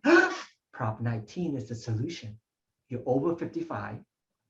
Your house is worth 1.5 million. You can move next to your daughter and still keep your old property tax in the old house. Paul, I'm sorry, I have another question in regards to, so is there a limitation to how much you would spend on your next house and have the same 500. Or is it, can I buy a $10 million house? Yes, but you're gonna pay the, if the current house you live in is 1.5 million, if you buy a 10 million house, it's gonna increase proportionally. Okay. You can buy it. The safest thing is, let's do an example. Let's go back. Now, when we do this example, guys, keep in mind, now I'm doing the example I did with Jody was assuming that mom passed away. This example, mom is still alive. Mom is still alive. Mom is still alive. No kids involved. Let's say it's mom and dad still alive, no kids involved. They bought a house at the lower cost. They're 55 and over, trying to move somewhere in California. Okay. Look, they bought a house a long time ago for 72 grand. The assessed value right now is 350. This is the assessed value right now. So that house is worth 1.5 million, but their property tax is very low because they bought it a long time ago. It's only 350. You follow this example, guys, so far? Yes. Okay. So they live in a $1.5 million house. They want to move closer to their daughter. If they buy another house, that's 1.5, no problem. The assessed value remains at 350. Okay. Your question to me was, oh, what if they bought something for 1.7 million, right? Right. Okay. So then all we have to do is take 1.7 minus the value of the house, 1.5 is 200,000. So it would get reassessed 200,000 plus the 350. So the new assessed value, will be 550 for the $1.7 million house. Still better. Thank you. Yeah. Do you have to purchase a home that's equal or greater in value, or can you purchase a home? Let's say your house is valued at $1,500, but you want to go down, you want to live in the country and the houses are 500,000. No problem. No problem. Even better. No assessed value. No problem. Everything stays the same? Yeah. So this, and actually, yeah. So because I guess, CAR was trying to alleviate inventory. CAR was trying to solve the problem where there's a whole host of senior citizens that has very low property tax basis, but they cannot move anywhere else because their property tax get reassessed. Prop 19 is supposed to open up the inventory, allow these senior citizens now up to 3 times in their lifetime to move around and retain the old property tax basis. That's the take. Paul, if they are moving down to 500, then their property tax is assessed at 350. So they will pay the full 350, or will it be proportionate, like only 1/3? No, it will be 350. It'll be the full 350. Okay. Yeah. So in this example, you had given 1.5, and so they don't end up paying any capital gains tax. But if, say, the house went to 3.5, then it will be affected because they will have to pay the capital gains tax on the on the sale. So on the 2 million, they'll have to pay capital gains tax. Yeah, but let's say, for example, if they have it under community property and husband died, yes, get 100% step on basis. So let's not get into deep into this. Okay. I just want to teach you Prop 19. The takeaway is 3 takeaway. Paul, just a real quick question, real quick. So, for example, in my case, over 55, I'm moving into one of my rental properties, plan to be there for over 2 years. Will this still qualify me for Prop 19? Yes, if you decide to, okay, you already own you have an existing rental property, right? Correct. And you're gonna move in there. Correct. Okay. I'm gonna say it might be okay, but I want you to call the 916 number that shows up on the screen. Okay, just to double check and confirm before you make the move. What would be the concern? Because you already own a rental property, you're gonna move in there. I'm not sure which one is your assessed value. So just make that call for me. Okay, all right. And the rule is 2 years out of the previous 5 years, correct? Yes. Okay. So look, guys, just do this 3 takeaway for Prop 19. Rental properties is out of the way. Okay, you die, rental property all gets reassessed. 2, you only own one house only, you live there. For your daughter or son to even sniff at a chance at property tax not getting reassessed, they have to move into the house. The third takeaway is this. The third takeaway is people who are 55 or older, or people who are severely disabled, or people who lost their house in a natural disaster can buy a new property and transfer their basis to the new property. Okay, that's the 3 takeaway I want you to take away from this Prop 19. Now, we have 9 minutes left. Was there anything else that we talked about in the last 3 hours that you wanted some clarification on? Paul, Probate, just question trust. on this last one of the 3 points you just mentioned. The transfer of base of the property tax assessed value is automatic transfer, or it has to be petitioned in the court of law No. for an attorney? No, you have to file the paperwork with the county assessor. Okay. Yeah, you have to file the paperwork with the county assessor. Mhm. Yeah. We've had a couple hands up, so I'm gonna, if it's okay, I'll start with Anna because she has had her hand up for a while. Sure. Hi, Anna. Now she's talking, it looks like to somebody on the phone. So we'll go to Kim. Hi, Kim. Hi there. So what you just mentioned about the national disaster, I have clients from the Caldor fire that lost everything. And we just purchased a house for them. They still have the old property, which now is just ruins. So that doesn't matter if they're still owning the old property that was burned, right? You know what? You know what? I think your client might be a perfect candidate. Call that number, Kim. The 916-774. Okay. Also, the other. Yeah, just by you being in this moment, you might save this client $8,000 per year. Do that. Yes. And my other question is, since we've just closed escrow, does it matter if it's after the fact, or does it have to be during escrow that you file? You're gonna have to, but when it gets to actual factual cases, call them. Okay. Yeah, but you are in the ballpark. That was one of the reasons why Prop 19 got passed for people who lost their home in a natural disaster. Yes. Okay. Thank you very much. Your client is a prime candidate. Yes. Okay. That's Wonderful. why CAR pushed for this law to get passed. Yes. Okay. Thank you. Marco? Yep. Paul, I had a quick question. Just going back to like the joint tenancy and community property. What if it was, let's say, a parent and a child both on title? Which is the best to safeguard against capital gains and all the other things if one was to perish? So okay, so mom and dad. Okay, so parents and child on the grant is joint tenant, right? Right. Okay. Yes. So what I would do is that's not a very good way to do it. I would somehow try to move mom and dad into a trust.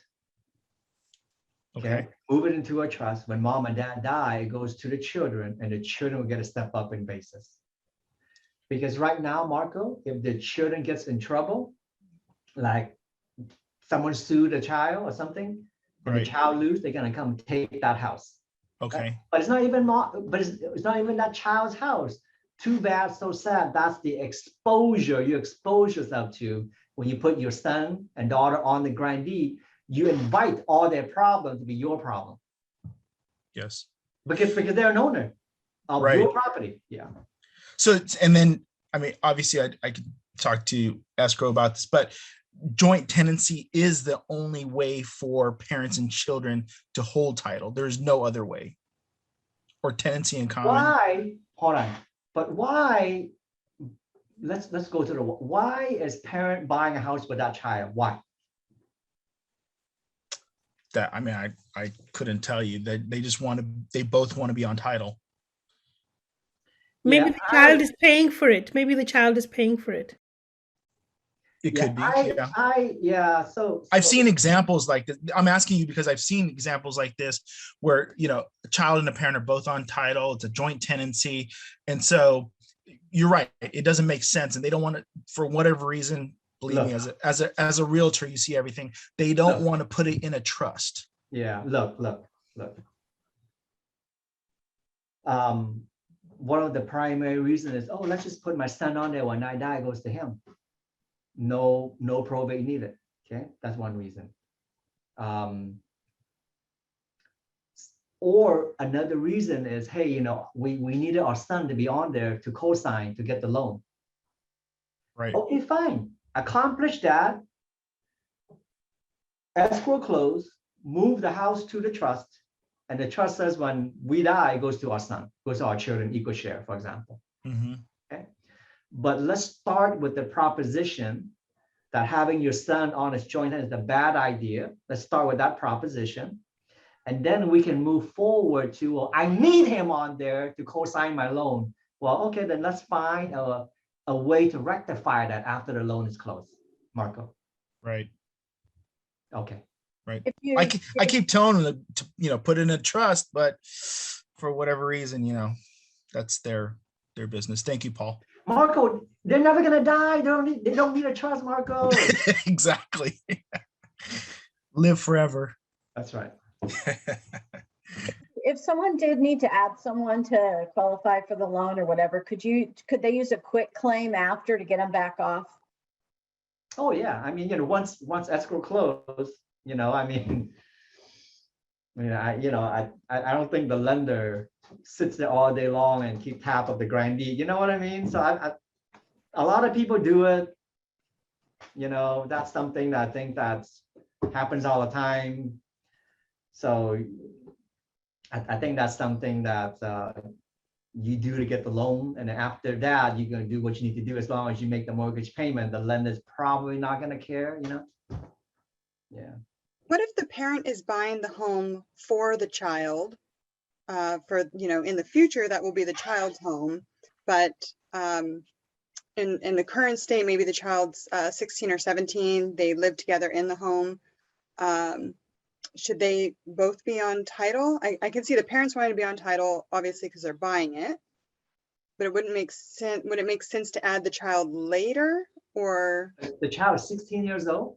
Yeah, a child, yeah. I 19, wouldn't. yeah. I would just leave it under mom and dad's name in the trust. And then the trust says when mom and dad die, that child gets that 123 Main Street house. No, when she turns 18, she gets the house. Fine. Okay. Just transfer. Okay. Yeah. And there was a question, if you are available for people to contact you after the class for consultations and things like that. Yeah, here, let me do this. I'm gonna write in the chat box my email address, Paul at paul@paulhornlawfirm.com. And then my office phone number is 562-474-1231. And sorry, you know what? I think hold on, give me 1 second. Let me do this. Let me just cut and paste this. And then just to remind everybody, we did record this class. So give me till next week and we'll get it out to everybody so that you can review it. We won't be able to share the slides with everybody, but the slides are in the presentation, so you have those. Next week, you'll get an email from Online Ed to take the test. It is open book. You have a year to take it from when you receive it. Yeah. So Edmer Mora says, Paul, you never went back to Prop 58. Prop 58 is old law. Prop 19 replaces Prop 58. The old law was Prop 58, Prop 193. Prop 58 says parent to child. Prop 93 says grandparent to grandchild. Okay. So Prop 58 is really old law. Okay. Prop 19 kicks in February of 2021. Okay. So yeah, so that's your answer there. Hey guys, I really enjoy the 3 hour with you. Here's what I would do. Don't take the exam yet. Watch this video again. Read the 137 pages that was handed to you. It doesn't take that long. A lot of it just form. I would watch this video again, read the 137 pages, then take the exam. Okay.